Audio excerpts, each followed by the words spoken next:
Hello everyone, कैसे हैं आप सब लोग। आई होप आप सब बढ़िया होंगे। देखो पढ़ाई तो आपकी बढ़िया चल रही होगी। तो भाई देखो आज हम क्या करने वाले हैं। आज जो है हम जो जनरल साइंस का जो आपका एक हाई वेटेज चैप्टर है उसके हम कुछ एक्सपेक्टेड क्वेश्चंस करेंगे। ठीक है, ऐसे क्वेश्चंस जो हमें लगता है कि भाई ये क्वेश्चन जो है 100% आपके एनडीए के रिटन एग्जामिनेशन में बिल्कुल वो क्वेश्चंस आ सकते हैं। ठीक है, तो आज उस चैप्टर की आज जो हम देखते हैं कि भाई वो क्वेश्चन जो है किस टाइप से आपको सॉल्व करने हैं। ठीक है, और वो क्या है जो मोस्ट एक्सपेक्टेड क्वेश्चन जो है वो क्या हो सकते हैं। ठीक है, तो चलो स्टार्ट करते हैं। तो देखो सबसे पहले अगर हम बात करें जो आपका एनडीए का रिटन एग्जामिनेशन है वो कब आपका सितंबर में एग्जामिनेशन है। ठीक है, तो देखो ज़्यादा टाइम बचा हुआ नहीं है। तो अब हमें क्या करना है, सबसे पहले हमें देखो क्या करना होगा।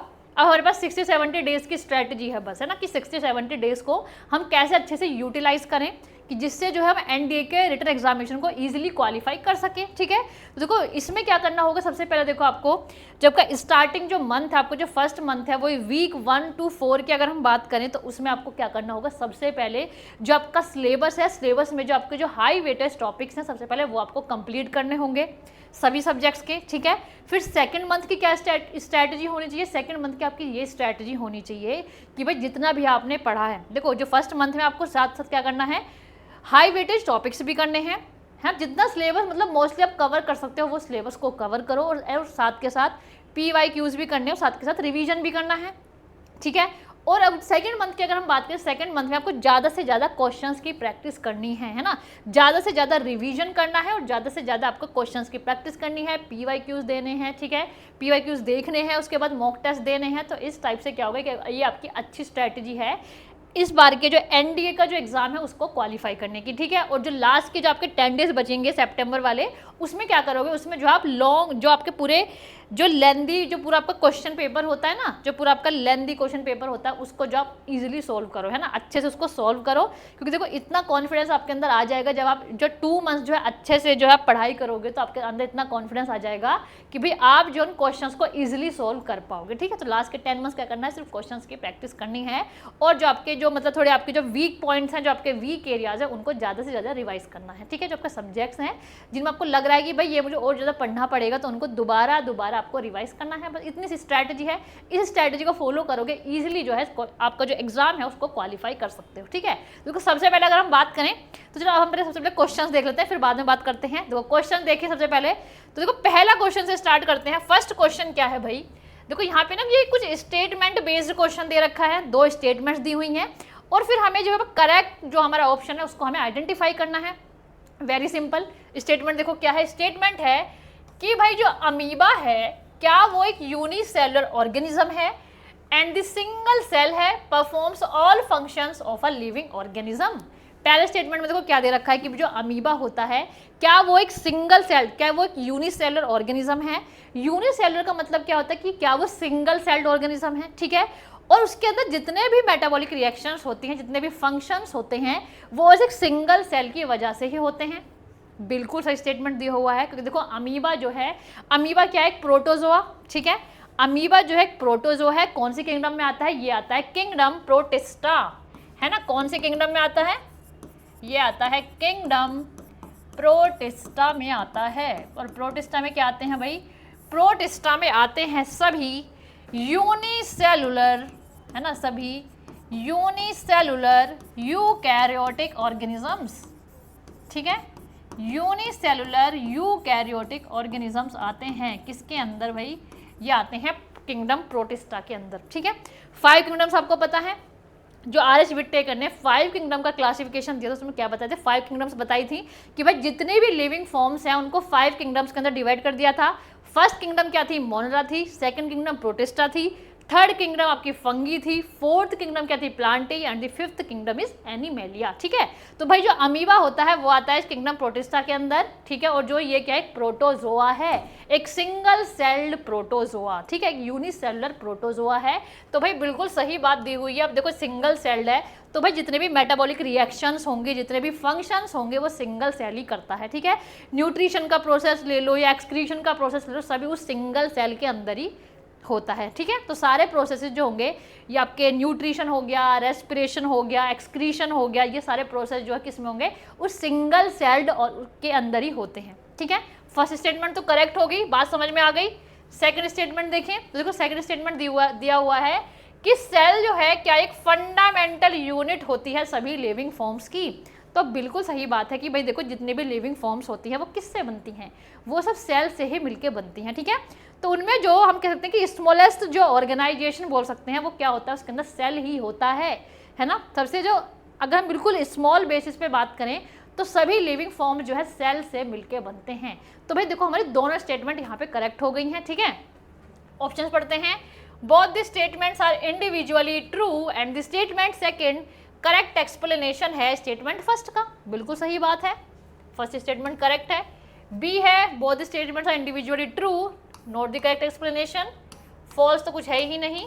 तो देखो हमारा जो यहाँ पे फर्स्ट वाला जो ऑप्शन है वो यहाँ पे हमारा करेक्ट हो जाएगा, ठीक है। और देखो साथ के साथ आपको भी क्वेश्चन सोल्व करना, मैं भी क्वेश्चन सोल्व करवा रही हूँ, लेकिन आपको मुझसे पहले क्वेश्चन सोल्व कर देना, ठीक है। और कमेंट बॉक्स में मुझे आंसर ही बता देना कि मैम देखो इसका आंसर ये है, इसका आंसर ये, सब आपको बताना है, ठीक है। करें, स्टार्ट करें। अब फर्स्ट क्वेश्चन सबको समझ आ गया कैसे हमें जो है क्वेश्चन को सोल्व करना है। देखो बहुत ही ईजी सा चैप्टर है सेल, एक बार देखो आपको पढ़ना पड़ेगा, सारे जो कॉन्सेप्ट्स हैं आपके एक बार में ही समझ में आ जाएंगे, ठीक है। तो देखो फर्स्ट क्वेश्चन सबको समझ आ गया, चले भाई अपने नेक्स्ट क्वेश्चन पे करें स्टार्ट। तो देखो सबसे क्वेश्चन पढ़ते हैं। तो भाई क्वेश्चन क्या है, क्वेश्चन पढ़ते हैं सबसे पहले। Within an animal cell the most abundant inorganic constituent of protoplasm is, क्या बताना है कि भाई एनिमल सेल के अंदर जो मोस्ट अबंडेंट इनऑर्गेनिक कॉन्स्टिट्यूएंट जो होता है प्रोटोप्लाज्म का वो क्या होता है। तो क्या कीवर्ड्स हैं इसके अंदर, देखो कीवर्ड दिया हुआ है, तो एनिमल सेल है, एनिमल सेल की बात हो रही है, और भाई उसके प्रोटोप्लाज्म अगर आपको नहीं पता होगा तो भाई क्वेश्चन सोल्व नहीं कर सकते हो। प्रोटोप्लाज्म के बारे में पता होना चाहिए, और यहाँ पे जो है मोस्ट अबंडेंट इनऑर्गेनिक कॉन्स्टिट्यूएंट क्या होता है वो आपको पता होना चाहिए। देखो इसमें पूछा हुआ है कि एनिमल सेल के अंदर जो प्रोटोप्लाज्म होता है, अब आप सोचोगे मैम प्रोटोप्लाज्म क्या होता है। देखो प्रोटोप्लाज्म ये होता है कि जैसे ये कोई मैंने सेल बनाया, ठीक है, उस सेल के अंदर ये बना दिया मैंने न्यूक्लियस, ठीक है, ठीक है। और ये क्या है भाई, जैसे ये है सेल की प्लाज्मा मेम्ब्रेन, है ना। सबसे पहले हम इस प्रोटोप्लाज्म को ही समझते हैं भाई इसका मतलब क्या होता है। देखो ये प्लाज्मा मेम्ब्रेन हो गई, ये हो गया न्यूक्लियस, ठीक है, और ये है उसका मैट्रिक्स, इसको हम बोलते हैं साइटोप्लाज्म, ठीक है। अब देखो अब ये प्रोटोप्लाज्म क्या होता है, देखो प्रोटोप्लाज्म ये होता है कि जो इस प्लाज्मा मेम्ब्रेन के अंदर है ना, जो सेल का जो इंटीरियर है उसके अंदर जितना भी मटेरियल होता है उसको हम बोलते हैं प्रोटोप्लाज्म। मतलब ये है कि न्यूक्लियस है ना, साइटोप्लाज्म अलोंग विद न्यूक्लियस, उसको हम क्या बोलते हैं भाई, उसको हम बोलते हैं प्रोटोप्लाज्म, ठीक है। मतलब उसमें क्या है, मैट्रिक्स भी आ जाएगी, है ना, मैट्रिक्स भी आ जाएगी और साथ में आपका ये न्यूक्लियस भी आ जाएगा। तो इस पूरे मटेरियल को, इस पूरे कंटेंट को हम क्या बोलते हैं, इस पूरे कंटेंट को हम बोलते हैं जो प्लाज्मा मेम्ब्रेन के अंदर कंटेंट है ना, सेल के अंदर जो है उसको हम क्या बोल रहे हैं, प्रोटोप्लाज्म बोलते हैं। तो साइटोप्लाज्म अलोंग विद न्यूक्लियस उसको हम बोलते हैं प्रोटोप्लाज्म। इतनी बात क्लियर हो गई है ना। तो अब क्या पूछ रहे हैं क्वेश्चन में, पूछ रहे हैं कि भाई एनिमल सेल के अंदर जो ये अंदर प्रोटोप्लाज्म है इसमें सबसे ज़्यादा क्या प्रेजेंट होता है, मोस्ट इनऑर्गेनिक कॉन्स्टिट्यूएंट क्या है इसके अंदर। ऑप्शन दे रखे हैं देखो, sodium and potassium salt, B दे रखा है वाटर, सी दे रखा है आयरन और डी दे रखा है फॉस्फेट। देखो बहुत ही लॉजिकल सा क्वेश्चन है, किसी को आंसर अगर नहीं भी पता होगा ना, कि अगर किसी ने नहीं भी पढ़ा होगा वो भी यहाँ आंसर जो इजीली सॉल्व कर सकता है। वो कैसे भाई, देखो वाटर ही सबसे ज़्यादा होगा। कभी आपने सुना है कि किसी सेल के अंदर सोडियम जो है सबसे ज़्यादा है, वाटर से भी ज़्यादा सोडियम है, नहीं होता ना ऐसा कि वाटर होगा, वाटर ही कंटेंट सबसे ज़्यादा होता है ना। तो भाई एनिमल सेल के अंदर सबसे ज़्यादा क्या है, वाटर है। 70 से 90% हम ये कह सकते हैं एनिमल सेल के अंदर 70 से लेकर 90% तक क्या होगा, अंदर होगा वाटर, ठीक है।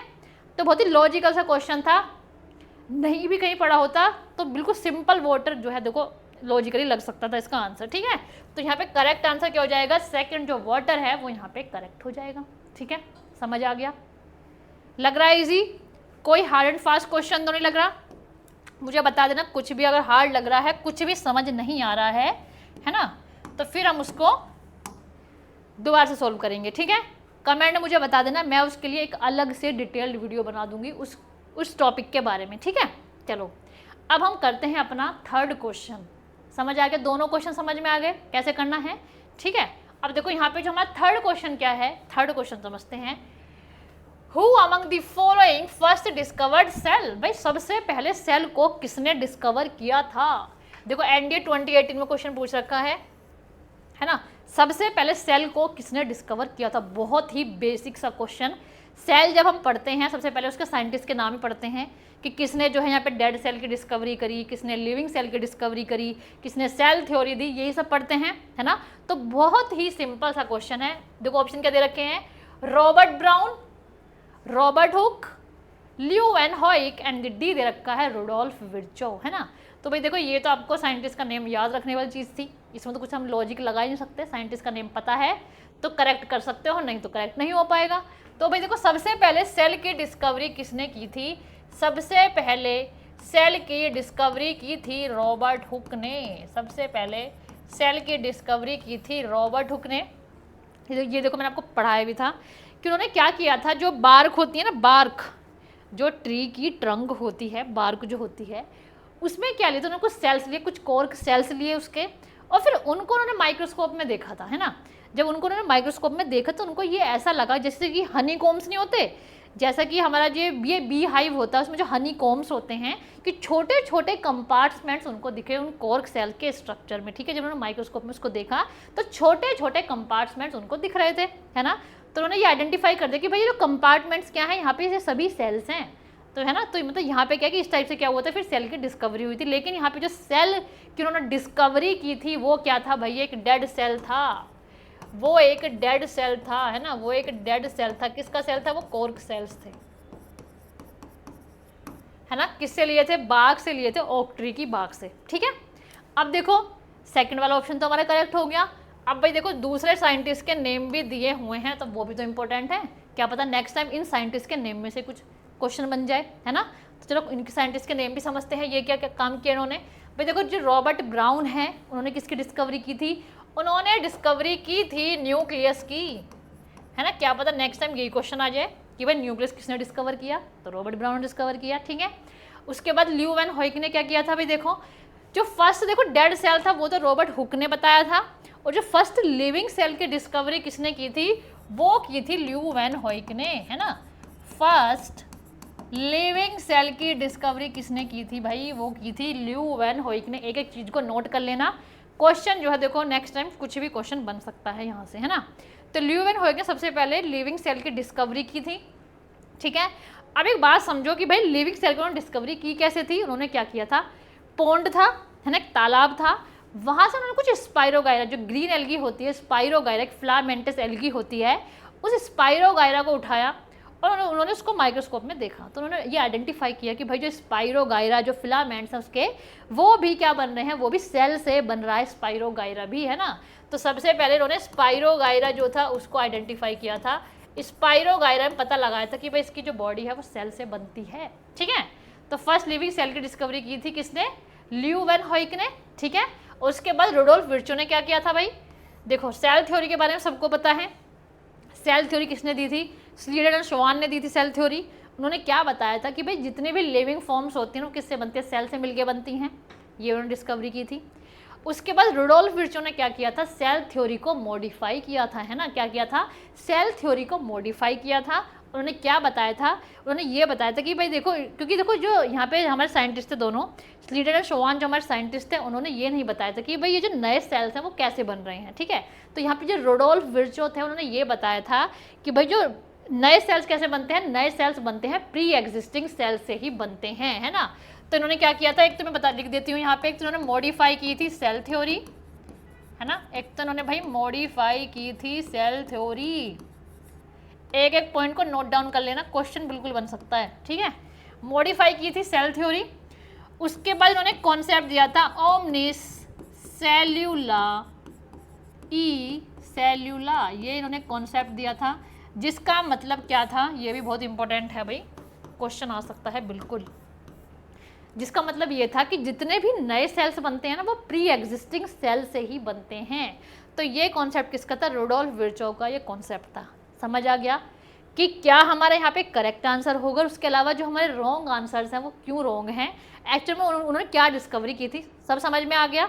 क्योंकि देखो क्वेश्चन जो है बिल्कुल चांस है कि क्या पता ये क्वेश्चन नहीं आए, इसके अलावा जो यहाँ पे दूसरे ऑप्शंस में से क्वेश्चन बिल्कुल बन सकता है। तो हमें जो रॉन्ग आंसर है भाई वो क्यों रॉन्ग है वो भी हमें पता होना चाहिए, ठीक है, समझ आ गई इतनी बात। तो करेक्ट आंसर क्या हो जाएगा यहाँ पे, हमारा करेक्ट आंसर हो जाएगा भाई रॉबर्ट हुक, है ना, रॉबर्ट हुक जो है यहाँ पे वो हमारा करेक्ट आंसर हो जाएगा। समझ आ गया इतना। अब देखो कितनों ने, आई थिंक आपसे सब क्वेश्चन सॉल्व हो रहे होंगे। देखो अगर आपने चैप्टर को पढ़ा है, जो अगर आपने मेरे जो सेल वाला चैप्टर था उसके वन शॉट अगर आपने देखा है तो आप क्वेश्चंस को, सारे क्वेश्चंस को इजीली सोल्व कर लोगे, मुझे इतनी गारंटी है ना, मतलब मुझे इतना पता है कि भाई आप जो है सारे क्वेश्चंस को सोल्व कर लोगे अगर आपने वन शॉट पढ़ के आए हो। क्योंकि देखो अगर आपने इसका चैप्टर को पढ़ा ही नहीं है तो क्वेश्चन सोल्व कैसे करो, ये भी है ना। तो पहले वन शॉट को पढ़ के आओ, उसके बाद फिर क्वेश्चन को सोल्व करो, ठीक है। अब देखो चले नेक्स्ट क्वेश्चन पे, नेक्स्ट क्वेश्चन पे चलें, करें स्टार्ट।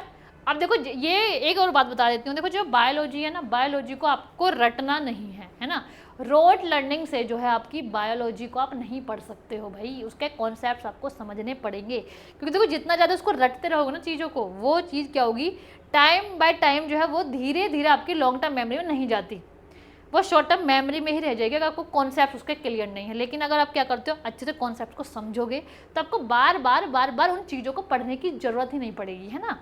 तो आपको क्या करना है, सिर्फ जो कॉन्सेप्ट्स हैं उनको अच्छे से पढ़ो, एक बार ही फुल फोकस से पढ़ लो, एक बार में सब चीज़ें समझ में आ जाएंगी। आप देखना एक बार में पढ़ोगे तो आप इजीली क्वेश्चन सोल्व कर सकते हो, ठीक है। तो रोट लर्निंग नहीं करना है, यहाँ पे आपको एक स्ट्रैटेजी है ना, प्रॉपर एक स्ट्रैटेजी के साथ आपको यहाँ पे पढ़ना है, ठीक है।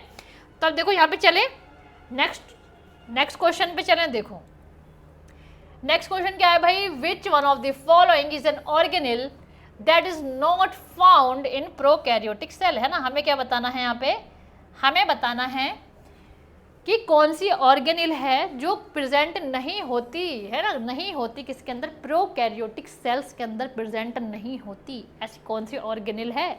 तो भाई देखो हमारा कीवर्ड क्या है यहाँ पे, कीवर्ड है हमारा प्रोकैरियोटिक सेल, ये है हमारा यहाँ पे कीवर्ड।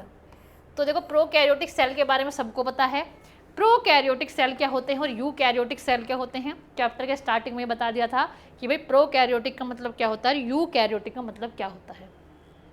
दोबारा समझते हैं, जो प्रोकैरियोटिक सेल होते हैं उनमें क्या होगा, जो प्रोकैरियोटिक सेल थोड़े प्रिमिटिव टाइप के सेल होते हैं, ठीक है, और जो ये हमारे यूकैरियोटिक सेल है इससे थोड़े एडवांस फॉर्म के सेल्स होते हैं। मतलब ये है कि जो हमारा ये प्रोकैरियोटिक सेल है इसमें वेल डिफाइंड न्यूक्लियस नहीं मिलता, प्रोकैरियोटिक सेल में वेल डिफाइंड न्यूक्लियस नहीं मिलता है और यूकैरियोटिक सेल में वेल डिफाइंड न्यूक्लियस मिलता है। फर्स्ट मेजर डिफरेंस तो ये है यहाँ पे न्यूक्लियस का, ठीक है।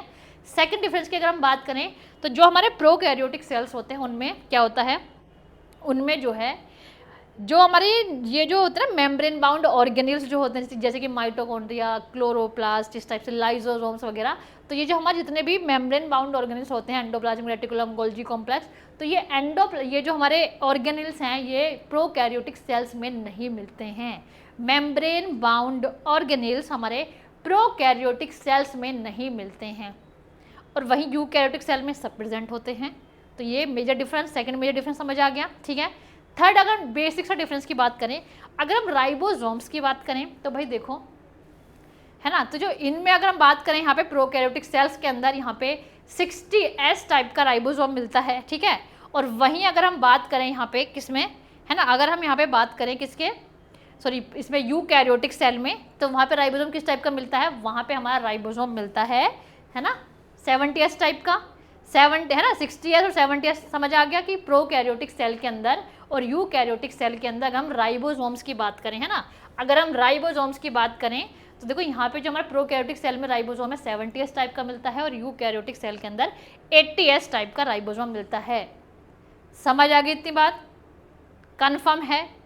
आई थिंक मैंने आप पहले आई थिंक कुछ और बोल दिया था, कोई नहीं, पर समझ आ गया कि प्रोकैरियोटिक सेल के अंदर राइबोसोम कौन सा मिलता है, 70S टाइप का, और जो हमारा यूकैरियोटिक सेल है उसमें जो हमारा राइबोसोम मिलेगा वो 80S टाइप का राइबोसोम मिलता है। समझ आ गया, क्लियर है इतनी बात। चले आगे। तो देखो हमें क्या बताना है, हमें ये बताना है यहाँ पे, है ना, हमें यहाँ पे क्या बताना है कि कौन सा जो यहाँ पे ऑर्गेनिल है वो नहीं मिलता है प्रोकैरियोटिक सेल के अंदर। तो भाई प्रोकैरियोटिक सेल के अंदर जो मेम्ब्रेन बाउंड ऑर्गेनिल है वो मिलेगा ही नहीं, है ना। तो ये क्या है, सेल वॉल है, माइटोकॉन्ड्रिया है, प्लाज्मा मेम्ब्रेन है, राइबोसोम है। तो भाई देखो राइबोसोम जो है सेल वॉल मिलती है। बैक्टीरिया की अगर हम बात करें तो देखो प्रोकैरियोटिक सेल्स में क्या आते हैं, सारे बैक्टीरिया आएंगे, मोनोरा किंगडम के सारे बैक्टीरिया आएंगे किसके अंदर, प्रोकैरियोटिक सेल्स के अंदर आएंगे, ठीक है। तो जिसको सेल वॉल तो मिलती है उसके अंदर बैक्टीरिया के अंदर किसकी बनी होती है, पेप्टिडोग्लाइकन की सेल वॉल बनी होती है, ठीक है। माइटोकॉन्ड्रिया नहीं मिलेगा क्योंकि उसमें क्या है, उसमें जो है मेम्ब्रेन बाउंड ऑर्गेनिल्स नहीं मिलते हैं, ठीक है। प्लाज्मा मेम्ब्रेन तो मिलेगी और राइबोसोम तो मिलेगा ही, और राइबोसोम जो है यहाँ पे 1 सेकेंड है ना, तो जब राइबोसोम जो है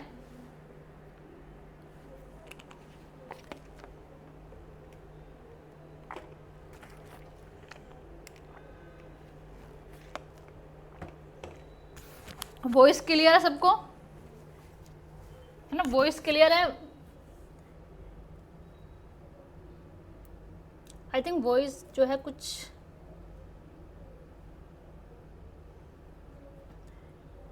वॉइस क्लियर है।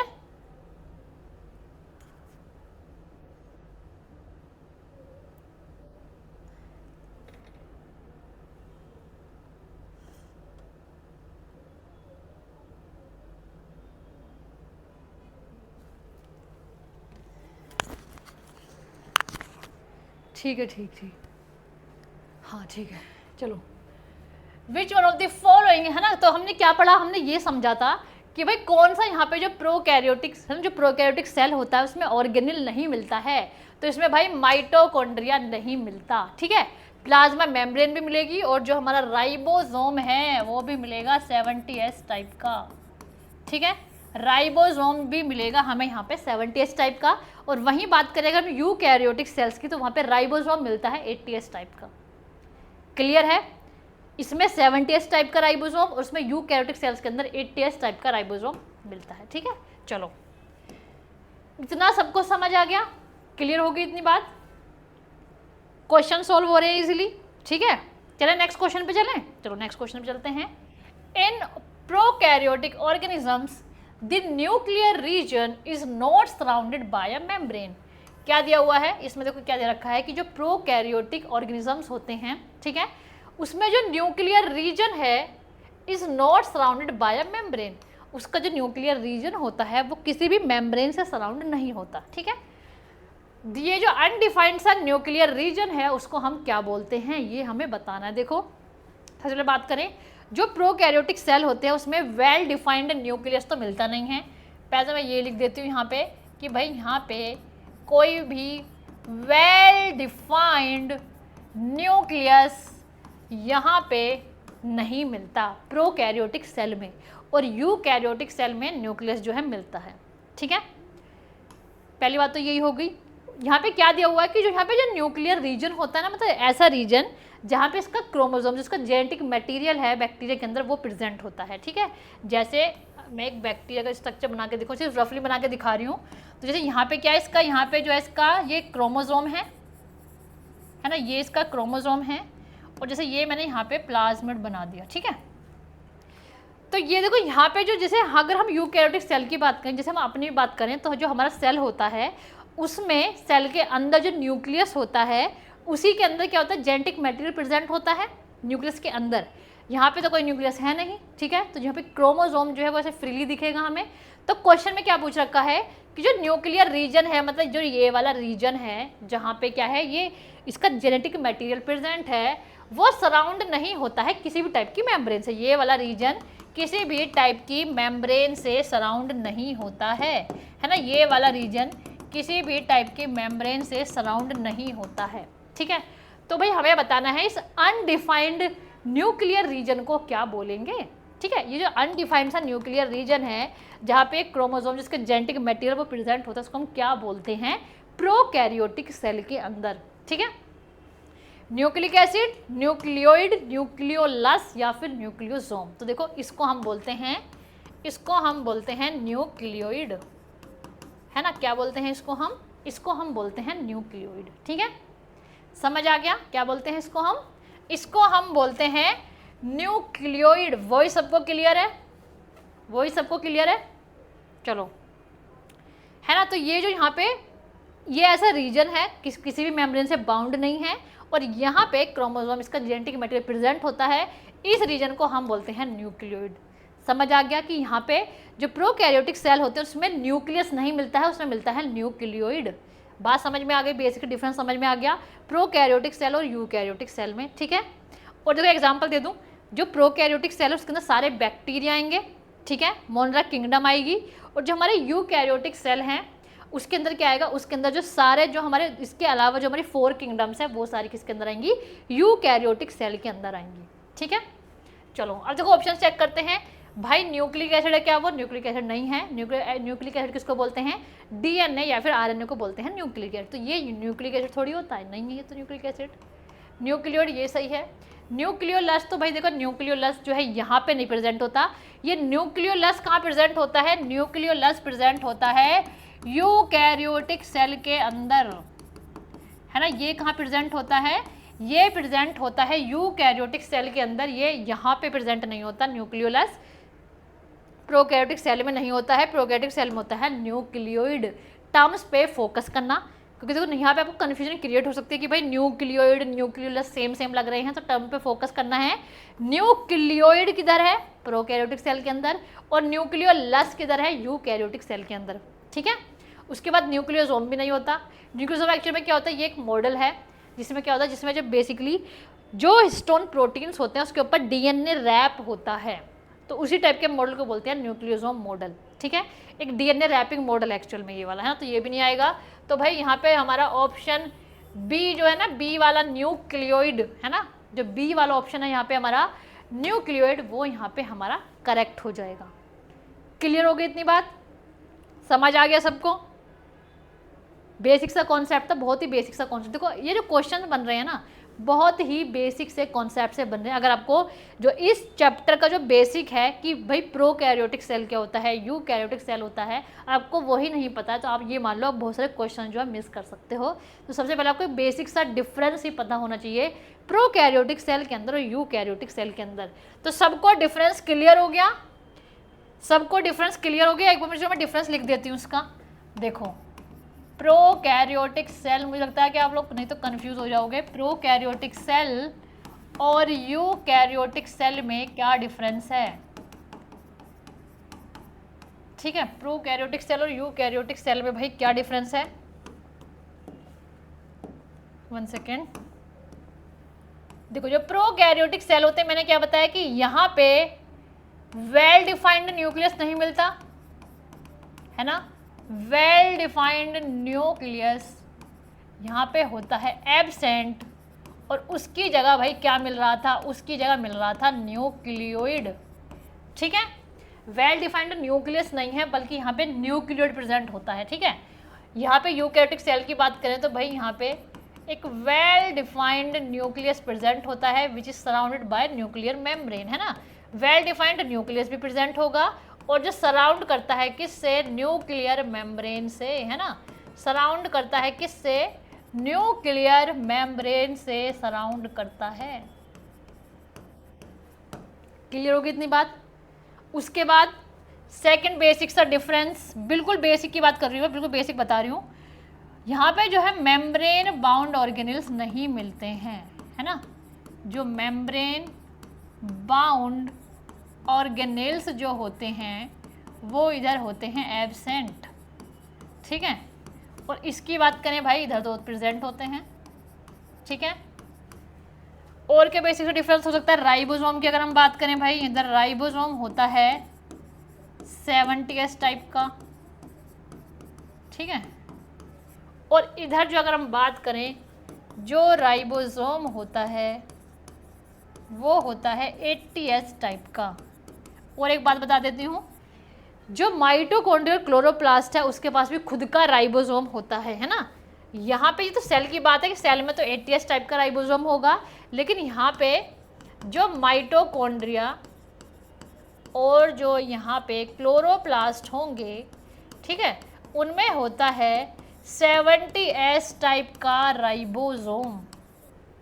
ये भी बहुत इंपॉर्टेंट पॉइंट है। देखो यहाँ से भी मैं आपको नेक्स्ट क्वेश्चन भी दिखाऊंगी, एक क्वेश्चन से पूछे भी गया था इस टाइप का, कि जो यूकैरियोटिक सेल है उसका जो राइबोसोम है वो 80S टाइप का होता है, लेकिन जो यूकैरियोटिक सेल के अंदर माइटोकॉन्ड्रियल क्लोरोप्लास्ट होते हैं वो 70S टाइप उसके अंदर राइबोसोम होता है, और जो प्रोकैरियोटिक सेल उसमें राइबोसोम होता है 70S टाइप का। ठीक है, एग्जाम्पल देख लें अब। एग्जाम्पल किंगडम मोनेरा है ना, किंगडम मोनेरा मतलब सारे बैक्टीरिया इसी के अंदर आएंगे। किंगडम मोनेरा के अंदर archaebacteria, eubacteria, cyanobacteria, वो सब इसी के अंदर आएंगे। ठीक है, उसके बाद यूकैरियोटिक सेल का अगर हम एग्जाम्पल ले लें तो इसमें क्या आएगा भाई, इसके अलावा सारी किंगडम आएंगे इसके अंदर, प्रोटिस्टा, फंगी, प्लांटेई, ठीक है, एंड एनिमेलिया। क्लियरली विजिबल है? विजिबल है, ठीक है, विजिबल है। ठीक है, तो क्या है, प्रोकैरियोटिक सेल के अंदर किंगडम जो मोनेरा है वो प्रोकैरियोटिक सेल के अंदर आएगी, और सारे किसके अंदर आ रहे हैं, और सारे आ रहे हैं यूकैरियोटिक सेल के अंदर। ये बेसिक सा डिफरेंस है, इसको ध्यान रखना है। और यहाँ पे तो हमारा आंसर हो गया था न्यूक्लियोइड, यहाँ पे हमारा आंसर हो गया था। ठीक है, तो भाई व्हाट्स द नेक्स्ट क्वेश्चन। चलो अब बहुत ही इंपॉर्टेंट सा क्वेश्चन है। सबसे पहले क्वेश्चन को खुद सोल्व करने की कोशिश करो, फिर मैं आपको बताती हूँ कि क्वेश्चन है क्या, है ना। खुद सोल्व करो सबसे पहले कि क्वेश्चन में क्या दिया हुआ है, क्या दिया हुआ है, सोल्व करो पहले क्वेश्चन। एक बार क्वेश्चन को रीड करो सबसे पहले, है ना, क्वेश्चन को रीड करो।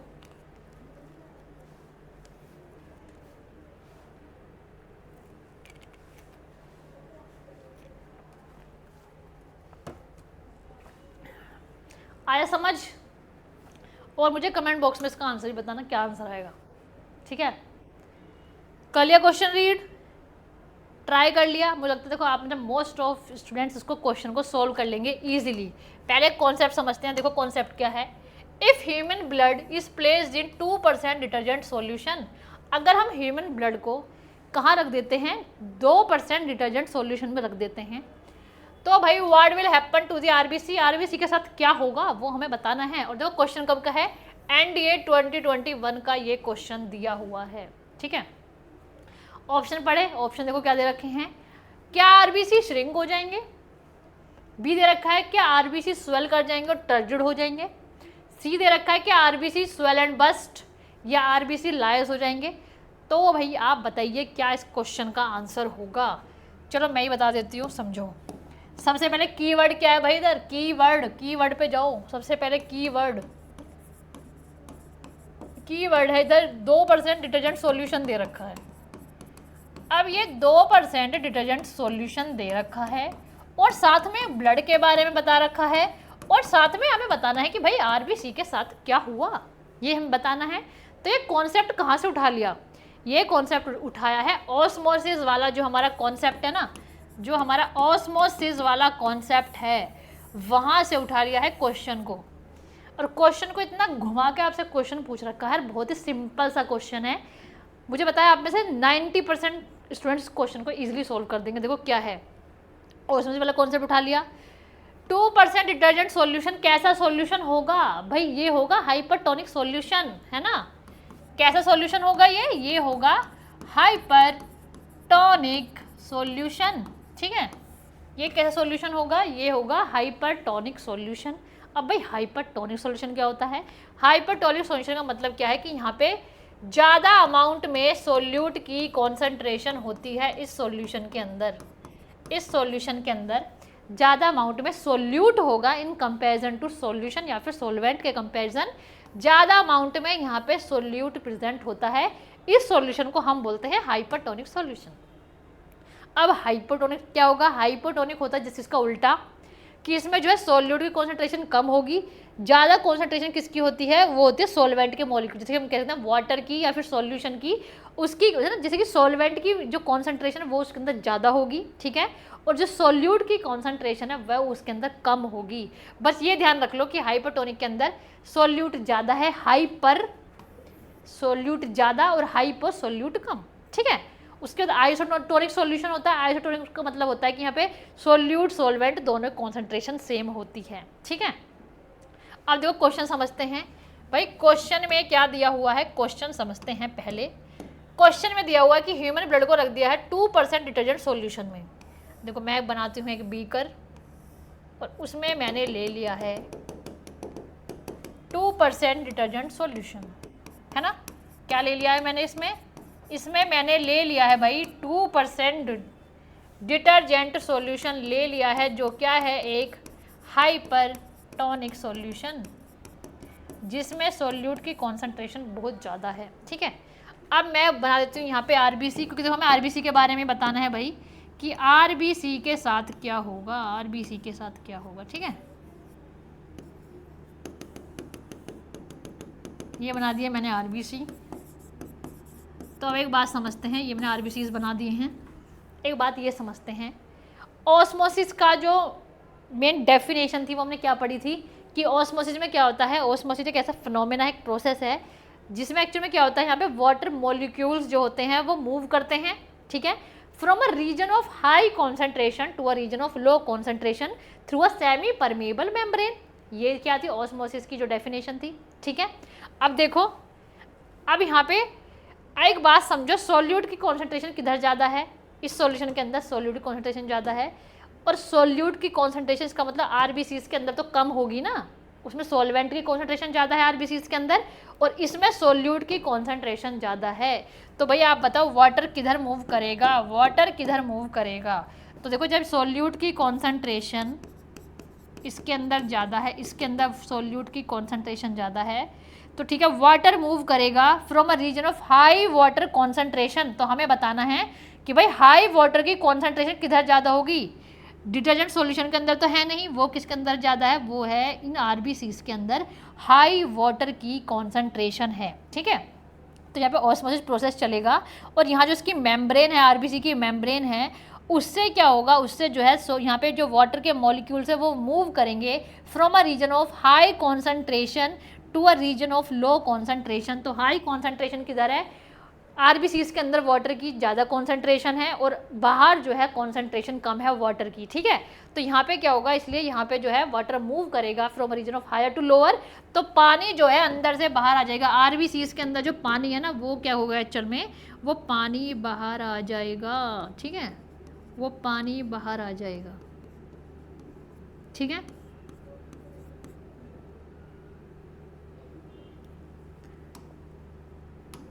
वो पानी यहाँ पे बाहर आ गया है। प्रोसेस को बोलते हैं एक्सोस्मोसिस। ठीक है, क्या बोल रहे हैं प्रोसेस को, इसको बोलते हैं एक्सोस्मोसिस। यहाँ पे क्या हुआ है, पानी जो है यहाँ पे जो ये हमारे आरबीसीज है, इनसे पानी बाहर आ गया है, जिसकी वजह से आरबीसीज क्या हो जाएंगे, श्रिंक हो जाएंगे। कॉन्सेप्ट समझ में आ गया। ठीक है, कॉन्सेप्ट समझ में आ गया भाई कि आरबीसीज क्या होंगे, यहाँ पे श्रिंक हो जाएंगे, प्लाज्मोलाइज्ड हो जाएंगे, श्रिंक हो जाएंगे। ठीक है, श्रिंक कह सकते हैं हम, यहाँ कह सकते हैं इसको प्लाज्मोलाइज्ड भी बोलते हैं, इस प्रोसेस को प्लाज्मोलाइसिस भी कह सकते हैं। ठीक है, तो ये क्या है, यहाँ पे ये श्रिंक हो जाएंगे यहाँ पे आरबीसीज। ठीक है, तो हमारा करेक्ट आंसर क्या होगा, करेक्ट आंसर होगा हमारा, क्या आरबीसीज यहाँ पे श्रिंक हो जाएंगे, ऑप्शन फर्स्ट करेक्ट है। क्या आरबीसी स्वेल तो नहीं करेंगे, RBC swell and burst no, lyse भी नहीं हो रहे, आरबीसी सिंपल यहाँ पे श्रिंक हो जाएंगे, क्योंकि उनके अंदर जो वाटर था वो वाटर बाहर आ गया है, सॉल्यूशन के अंदर वो वाटर आ गया है। जो यहाँ पे डिटर्जेंट सॉल्यूशन था, जो एक्चुअल में क्या था, जो यहाँ पे एक हाइपरटोनिक सॉल्यूशन था, वहाँ पे वाटर उनमें बाहर आ गया है सॉल्यूशन के अंदर, जिसकी वजह से आरबीसी क्या हो जाएंगे, श्रिंक हो जाएंगे। प्रोसेस क्या था, यहाँ पे एक्सोस्मोसिस प्रोसेस हो रहा है। क्लियर है, बात समझ में आ गई। इस प्रोसेस को हम प्लाज्मोलाइसिस भी कह सकते हैं, क्योंकि यहाँ पे क्या हो रहा है, सेल जो है प्लाज्मोलाइज्ड हो रहे हैं, सेल यहाँ पे श्रिंक हो रहा है ना। बात समझ में आ गई, क्लियर हो गया, कॉन्सेप्ट समझ आ गया सबको कि भाई क्या था ये ऑस्मोसिस का प्रोसेस, यहाँ पे क्या ये क्वेश्चन दिया हुआ था। इसी टाइप से एक आपका और पीवाईक्यू दिया हुआ था, ये पीवाईक्यू आपका 2021 का है। एक पीवाईक्यू और पूछा हुआ था, उसमें एपिडर्मल का पील सॉल्यूशन दिया हुआ था कि भाई लीफ के ऊपर, है ना, अगर जैसे हम लीफ को लेंगे, लीफ को अगर हम डाल देते हैं किसी हाइपोटोनिक सॉल्यूशन में, जो लीफ की पील करके उसको हम हाइपोटोनिक सॉल्यूशन में डाल दें, तो लीफ पे क्या फ़र्क पड़ेगा। तो वही as it is same question बना हुआ था, सिर्फ घुमा फिरा के क्वेश्चन पूछा हुआ था। ठीक है, तो ये कॉन्सेप्ट जो है आपका ऑस्मोसिस वाला, ये बहुत ही ज़्यादा इंपॉर्टेंट कॉन्सेप्ट है। ठीक है, isotonic solution, hypotonic solution, hypertonic solution क्या होते हैं, वो सब आपको पता होने चाहिए। क्लियर हो गया सबको। ठीक है, इतना समझ आ गया। और जो बता देना कि किस किसने जो है कमेंट बॉक्स में इसका आंसर करेक्ट किया था, वो भी मुझे एक बार क्लियर बता देना। ठीक है, तो समझ आ गया सबको। ठीक है, चले नेक्स्ट क्वेश्चन पे। चलो तो भाई चलते हैं अपने नेक्स्ट क्वेश्चन पे। नेक्स्ट क्वेश्चन क्या है, नेक्स्ट क्वेश्चन है हमारा इन माइटोकॉन्ड्रिया जो एटीपी सिंथेसाइजिंग केमिकल रिएक्शंस होती हैं वो कहाँ पे होती हैं, एंड ये 2021 का क्वेश्चन है। क्या बता रखा है कि भाई माइटोकॉन्ड्रिया के अंदर जो एटीपी सिंथेसाइजिंग केमिकल रिएक्शंस होती हैं वो कहाँ पे होंगी। देखो जो माइटोकॉन्ड्रिया, यहाँ पे कीवर्ड है हमारा, माइटोकॉन्ड्रिया क्या बोलते हैं, powerhouse of the cell बोलते हैं, ठीक है। क्या बोलते हैं भाई माइटोकॉन्ड्रिया को, माइटोकॉन्ड्रिया को बोलते हैं powerhouse of the cell, क्योंकि ये क्या करता है, ये करवाता है भाई एटीपी का फॉर्मेशन करवाता है, एनर्जी का फॉर्मेशन करवाता है ना। क्या करता है ये, एटीपी का फॉर्मेशन करवाता है, ठीक है, एटीपी का फॉर्मेशन करवाता है, इसलिए इसको क्या बोल रहे हैं, इसमें एटीपी सिंथेसाइजिंग केमिकल रिएक्शंस होती है, लेकिन कहाँ होती हैं वो हमें बताना है। ऑप्शन दे रखे हैं outer membrane, matrix, inner membrane या फिर डीएनए किसका, माइटोकॉन्ड्रिया का, ठीक है। देखो सबसे पहले भाई स्ट्रक्चर समझो, स्ट्रक्चर समझते हैं माइटोकॉन्ड्रिया का। माइटोकॉन्ड्रिया का स्ट्रक्चर कैसा होता है, डबल मेम्ब्रेन बाउंड ऑर्गेनेल है। जो माइटोकॉन्ड्रिया है वो क्या है, एक डबल मेम्ब्रेन बाउंड ऑर्गेनेल है। इसके अंदर दो मेम्ब्रेन प्रेजेंट होती हैं, एक होती है आउटर मेम्ब्रेन और एक होती है इनर मेम्ब्रेन, है ना। ये क्या है भाई, ये है आउटर मेम्ब्रेन, ठीक है, बाहर वाली आउटर मेम्ब्रेन, और भाई अंदर वाली जो ये इनर मेम्ब्रेन है इसमें कुछ ऐसे इनफोल्डिंग्स मिलते हैं हमें, ऐसे इस टाइप से कुछ हमें ऐसे इनफोल्डिंग्स मिलते हैं, ठीक है, इस टाइप से ऐसे कुछ इनफोल्डिंग्स मिलते हैं। तो ये क्या है, ये है हमारी इनर मेम्ब्रेन। तो यहाँ पे इनर मेम्ब्रेन की कुछ हमें इनफोल्डिंग्स मिलते हैं जिनको हम बोलते हैं क्रिस्टेई, ठीक है। ये क्या है भाई, ये है यहाँ पे इनफोल्डिंग्स, इसको मैं लिख देती हूँ, ये इनफोल्डिंग्स हैं। यहाँ से भी क्वेश्चन पूछा जाता है कि इनफोल्डिंग्स जो होती हैं इनर मेम्ब्रेन की उसको क्या बोलते हैं, उसको हम बोलते हैं क्रिस्टेई, है ना। क्या बोलते हैं उसको हम बोलते हैं क्रिस्टेई। इतना क्लियर हो गया, ठीक है। अब देखो यहाँ पे हम बेसिक से एक बात समझते हैं, इसमें क्या होता है, इसमें ना एक कॉम्प्लेक्स प्रेजेंट होता है, F0 F1 है ना, F1 यहाँ पे जो एक कॉम्प्लेक्स प्रेजेंट होता है, किस कलर से दिखाऊँ, इस कलर से दिखा देती हूँ।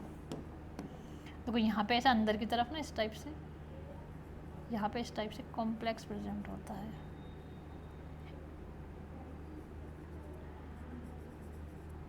इनको हम बोलते हैं एलिमेंट्री पार्टिकल्स या F0 F1 पार्टिकल्स, ठीक है। क्या बोलते हैं इनको हम बोलते हैं भाई F0 या F1 पार्टिकल्स, या इनको हम बोलते हैं ऑक्सीजोम्स, ठीक है, या इनको हम बोलते हैं एलिमेंट्री पार्टिकल्स, ठीक है। क्या बोलते हैं इनको हम एलिमेंट्री पार्टिकल्स भी बोलते हैं, ठीक है। और क्या काम करते हैं भाई ये एक्चुअल में क्या होता है, कंपोनेंट होते हैं एटीपी सिंथेज एंजाइम। जो एटीपी सिंथेज एंजाइम है जो एक्चुअल में एटीपी की सिंथेसिस करवाएगा। जब यहाँ पे इलेक्ट्रॉन ट्रांसपोर्ट चेन चलती है, जो यहाँ पे इनर मेम्ब्रेन है, इस इनर मेम्ब्रेन में इलेक्ट्रॉन ट्रांसपोर्ट चेन चलती है एरोबिक सेलुलर रेस्पिरेशन की, ठीक है।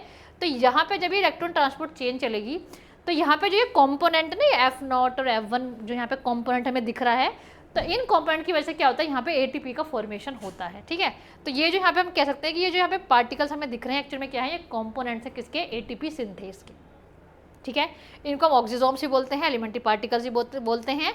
क्या करवाते हैं, ये एटीपी का फॉर्मेशन करवाते हैं, ठीक है। तो क्वेश्चन क्या था भाई, क्वेश्चन ये था कि जो एटीपी सिंथेसाइजिंग केमिकल रिएक्शंस है वो कहाँ पे चल रही हैं, तो वो कहाँ चल रही हैं, वो चल रही हैं इस इनर मेम्ब्रेन के अंदर। कहाँ चल रही हैं, जो ये इनर मेम्ब्रेन है उसके अंदर चल रही हैं ये केमिकल रिएक्शंस, ठीक है। तो क्या करेक्ट आंसर आ जाएगा हमारा, करेक्ट आंसर आ जाएगा भाई इनर मेम्ब्रेन में चल रही हैं ये केमिकल रिएक्शंस, ठीक है।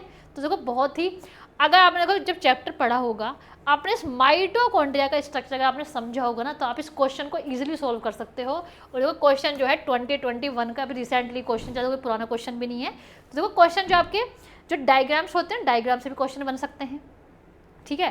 तो इसलिए जो जहाँ पे भी डायग्राम दिख रहा हो तो डायग्राम को अच्छे से एनालाइज करो कि भाई इस डायग्राम के अंदर जो है क्या क्या चीज़ें दी हुई हैं, कि कोई भी चीज़ हमें मिस नहीं करनी है, क्योंकि देखो क्वेश्चन जो है कहीं से भी बन सकता है। जैसे यहाँ पे देखो हमें इनफोल्डिंग्स दिख रहे हैं ना, प्लाज यहाँ पे जो इसकी इनर मेम्ब्रेन है, इसकी जो हमें इनफोल्डिंग्स दिख रही हैं, तो वहाँ से भी क्वेश्चन बिल्कुल बन सकता है।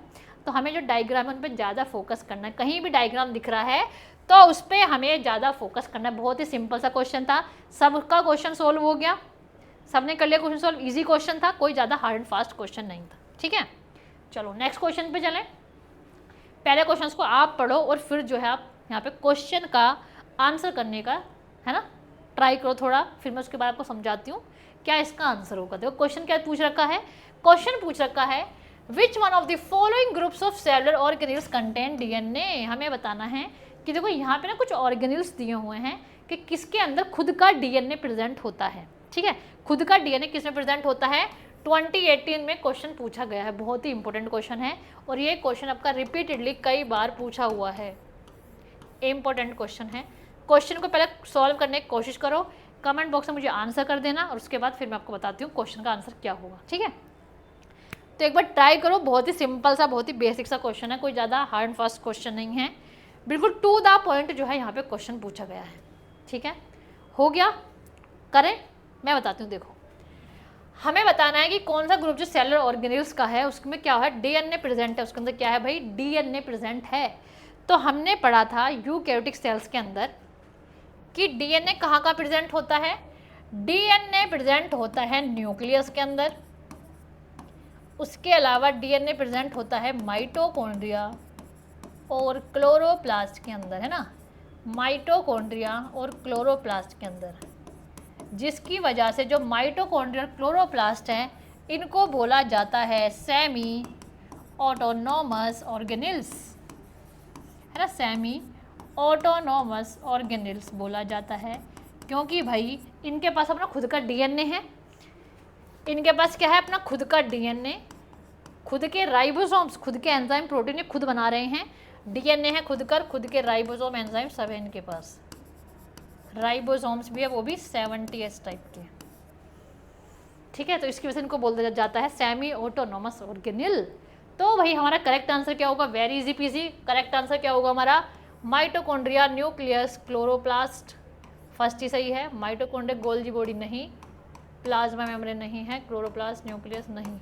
तो देखो इसमें हमारा फर्स्ट वाला जो आंसर है माइटोकॉन्ड्रिया, फिर न्यूक्लियस और क्लोरोप्लास्ट, ये तीनों में डीएनए, खुद का डीएनए इनके अंदर प्रेजेंट होता है। बात समझ आ गई, इजी क्वेश्चन था, इजीली सॉल्व हो सकता था। ठीक है, तो फर्स्ट वाला आंसर इसमें करेक्ट हो जाएगा। चलिए नेक्स्ट क्वेश्चन देखते हैं भाई, नेक्स्ट क्वेश्चन क्या होगा। नेक्स्ट क्वेश्चन है, देखो one of the additional function of smooth endoplasmic reticulum is. Question को सोल्व करने की कोशिश करो सबसे पहले कि भाई हमें क्या बताना है, एडिशनल फंक्शन बताना है। स्मूथ एंडोप्लाज्मिक रेटिकुलम का एडिशनल फंक्शन मुझे पता है 90% स्टूडेंट्स को रॉन्ग करने वाले हैं, इसको 90% स्टूडेंट रॉन्ग करने वाले। क्वेश्चन को ढंग से समझना और फिर इसका आंसर करना। देखो क्या ऑप्शन दे रखे हैं, प्रोटीन की सिंथेसिस, लिपिड की सिंथेसिस, स्टोरेज ऑफ बायोमोलिक्यूल्स, या डी दे रखा है डिटॉक्सिफिकेशन ऑफ टॉक्सिक सब्सटेंसेस। तो भाई मुझे क्वेश्चन का आंसर करो सबसे पहले, फिर बताती हूँ क्या इसका आंसर होगा। तो देखो सबसे पहले हम बात करें यहाँ पे कीवर्ड क्या है हमारा, स्मूथ एंडोप्लाज्मिक रेटिकुलम। अब भाई ये स्मूथ एंडोप्लाज्मिक रेटिकुलम क्या होते हैं सबसे पहले वो समझते हैं। तो भाई देखो जो हमारे ये एंडोप्लाज्मिक जो रेटिकुलम होता है वो हमारे दो टाइप के होते हैं, एक होता है rough endoplasmic reticulum and the other is smooth endoplasmic reticulum. ठीक है, तो जो हमारा रफ एंडोप्लाज्मिक रेटिकुलम होता है इसका मतलब क्या है, रफ का मतलब यहाँ पे ये है कि भाई इसके पास राइबोसोम्स प्रेजेंट होते हैं, इसके ऊपर राइबोसोम्स प्रेजेंट होते हैं और इसमें जो है राइबोसोम्स एब्सेंट होते हैं। ठीक है, फंक्शन की अगर हम बात करें, अगर राइबोसोम प्रेजेंट हैं तो राइबोसोम का बेसिक फंक्शन क्या होता है कि वो प्रोटीन की सिंथेसिस करवाते हैं, है ना, क्या करवाते हैं, ये ट्रांसलेशन में हेल्प करते हैं और प्रोटीन की सिंथेसिस करवाते हैं। वहीं अगर हम बात करें किसकी, वहीं अगर हम बात करें स्मूथ एंडोप्लाज्मिक रेटिकुलम की, तो भाई इनके पास राइबोसोम तो है नहीं, तो ये प्रोटीन की सिंथेसिस तो करवाने के नहीं है, फिर क्या करवाएंगे, इसके अलावा ये करवाते हैं यहाँ पे लिपिड की सिंथेसिस। तो ये क्या है इनका, ये जो है यहाँ पे लिपिड की सिंथेसिस जो करवा रहे हैं ये इनका प्राइमरी फंक्शन है ना, ये इनका प्राइमरी फंक्शन है, ये लिपिड की सिंथेसिस करवाना, ये है इनका प्राइमरी फंक्शन। तो अब भाई इनका एडिशनल फंक्शन बताना है हमें प्राइमरी नहीं बताना था। मुझे पता है आपने 90% लोगों ने क्या किया होगा, लिपिड की सिंथेसिस जो है टिक कर दिया होगा। लिपिड की सिंथेसिस बी वाला ऑप्शन आप करेक्ट समझ रहे होंगे, लेकिन यहाँ पे लिपिड की सिंथेसिस जो है ये ऑप्शन करेक्ट नहीं है। हमसे पूछा है एडिशनल फंक्शन, क्या पूछा है, हमसे पूछा है कि भाई एडिशनल फंक्शन बताओ स्मूथ एंडोप्लाज्मिक रेटिकुलम का। तो स्मूथ एंडोप्लाज्मिक रेटिकुलम का एडिशनल फंक्शन क्या होता है, डिटॉक्सिफिकेशन। ये डिटॉक्सिफिकेशन करवाते हैं किसकी भाई, टॉक्सिक सब्सटेंस की। जो हमारे टॉक्सिक सब्सटेंसेस होते हैं ना बॉडी के अंदर, उनकी क्या करवाते हैं, उनको डिटॉक्सिफिकेशन करवा देते हैं। तो ये इनका एडिशनल फंक्शन है। तो यही हमारा आंसर इसमें करेक्ट आ जाएगा। प्रोटीन की सिंथेसिस नहीं, लिपिड तो प्राइमरी फंक्शन है, स्टोरेज ऑफ बायोमोलिक्यूल नहीं, डिटॉक्सिफिकेशन। ठीक है, डिटॉक्सिफिकेशन करते हैं किसकी, टॉक्सिक सब्सटेंसेस का डिटॉक्सिफिकेशन करवाते हैं कौन, स्मूथ एंडोप्लाज्मिक रेटिकुलम। ठीक है, तो दोनों फंक्शन ध्यान रखे जाएंगे। इसको ध्यान रखना कि भाई प्राइमरी फंक्शन ये है और सेकेंडरी फंक्शन ये होता है। ठीक है, क्लियर होगी बात, समझ आ गया। तो देखो बहुत ही सिंपल से बेसिक से क्वेश्चन है, कोई से हार्ड एंड फास्ट क्वेश्चन नहीं दिए हुए हैं। ठीक है, तो अब तक जो देखो मैंने क्वेश्चन आपको कराए हैं, तो आई थिंक आपने जो है सभी ने क्वेश्चन सोल्व कर लिए होंगे इजीली। कोई इतने इसमें कोई इतना हार्ड एंड फास्ट कोई क्वेश्चन नहीं है कि भाई क्वेश्चन जो बिल्कुल कॉन्सेप्ट से अलग ही दे दिया है कि मैं बहुत ही हार्ड क्वेश्चन है, समझ में नहीं आ रहा क्या पूछ लिया। तो मुझे लगता है कि कोई ऐसा क्वेश्चन नहीं है कि जो बहुत ज़्यादा हार्ड आपको लग रहा होगा। ठीक है, नेक्स्ट क्वेश्चन पे चलें। तो भाई नेक्स्ट क्वेश्चन पे चलते हैं। नेक्स्ट क्वेश्चन क्या है, which one of the following cell organelles does not possess nucleic acid. ये थोड़ा ट्रिकी सा क्वेश्चन है, ये मुझे लगता है कि थोड़ा ट्रिकी आपके लिए हो सकता है। तो पहले एक बार खुद सॉल्व करने की कोशिश करना, फिर मैं उसको बताती हूँ कि विच वन ऑफ द फॉलोइंग, कौन सा यहाँ पे जो सेल ऑर्गेनेल है ना, उसमें क्या है, यहाँ पे न्यूक्लिक एसिड नहीं मिलता भाई, न्यूक्लिक एसिड उसके पास नहीं है। अब यहाँ पे कीवर्ड क्या है, न्यूक्लिक एसिड का मतलब क्या होता है कि यहाँ पे डीएनए या आरएनए की बात हो रही है, क्या तो डीएनए या आरएनए में से कुछ प्रेजेंट, उसके पास डीएनए या आरएनए में से कुछ भी प्रेजेंट नहीं है उस सेल ऑर्गेनेल के पास। ठीक है, तो वो हमें यहाँ पे बताना है। तो फर्स्ट ऑप्शन है nucleolus, chloroplast, ribosome and D दे रखा है प्लाज्मा मेम्ब्रेन। ठीक है, तो देखो वन बाय वन एक एक ऑप्शन को समझते हैं, फिर करेक्ट आंसर को आइडेंटिफाई करते हैं। तो भाई न्यूक्लियोलस क्या होता है, न्यूक्लियोलस देखो ये हमारा एक यूकैरियोटिक सेल है ना, ये है हमारा यूकैरियोटिक सेल। इसको अच्छे से बनाती हूँ, सॉरी सेल नहीं है न्यूक्लियस, मैं डायरेक्ट आपको न्यूक्लियस ही बना के दिखा रही हूँ, है ना।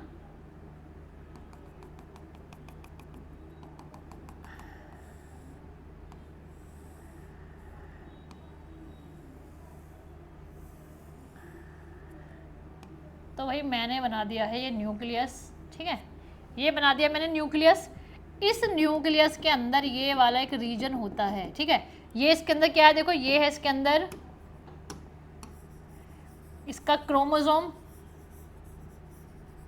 न्यूक्लियस के अंदर तो डीएनए प्रेजेंट होता है ना, क्रोमोसोम प्रेजेंट होता है, तो ये क्रोमोसोम है। ठीक है, और जो ये वाला रीजन है यहाँ पे, किसी दूसरे कलर से दिखाती हूँ इसलिए आइडेंटिफाई हो जाएगा। जो यहाँ पे ये वाला रीजन है ना, ये वाला रीजन, इसको हम बोलते हैं न्यूक्लियोलस। ठीक है, इस वाले रीजन को हम बोलते हैं न्यूक्लियोलस। एक यूकैरियोटिक सेल का जो न्यूक्लियस होता है उसके अंदर ये प्रेजेंट होता है। क्या होता है एक्चुअली में, एक डेंस सा मेम्ब्रेन लेस रीजन होता है, ये हम कह सकते हैं डेंस सा मेम्ब्रेन लेस सब स्ट्रक्चर है न्यूक्लियस के अंदर, है ना। डेंस मेम्ब्रेन लेस एक सब स्ट्रक्चर है किसके अंदर, न्यूक्लियस के अंदर, इन न्यूक्लियस। अब इसका काम क्या होता है, देखो इसका बेसिक सा फंक्शन समझते हैं। आई थिंक ये थोड़ा आपके लिए न्यूक्लियोलस और ट्रिकी हो सकता है। तो देखो न्यूक्लियोलस का काम क्या होता है कि ये जो है यहाँ पे बेसिकली इसके पास जो है क्या करता है, यहाँ पे ये राइबोसोम्स की सिंथेसिस करवाता है ना। न्यूक्लियोलस जो है राइबोसोम्स की सिंथेसिस करवाता है। तो यहाँ पे क्या होगा, यहाँ पे आरएनए प्रोटीन्स प्रेजेंट होते हैं, है ना। तो इस रीजन में क्या होगा, ये क्या करवा रहा है, यहाँ पे ये राइबोसोम्स की सिंथेसिस करवाता है ना। राइबोसोम्स की सिंथेसिस करवा रहा है क्योंकि भाई इसके पास क्या प्रेजेंट होता है, इसके पास आरएनए प्रेजेंट होता है और इसके पास प्रोटीन्स प्रेजेंट होते हैं।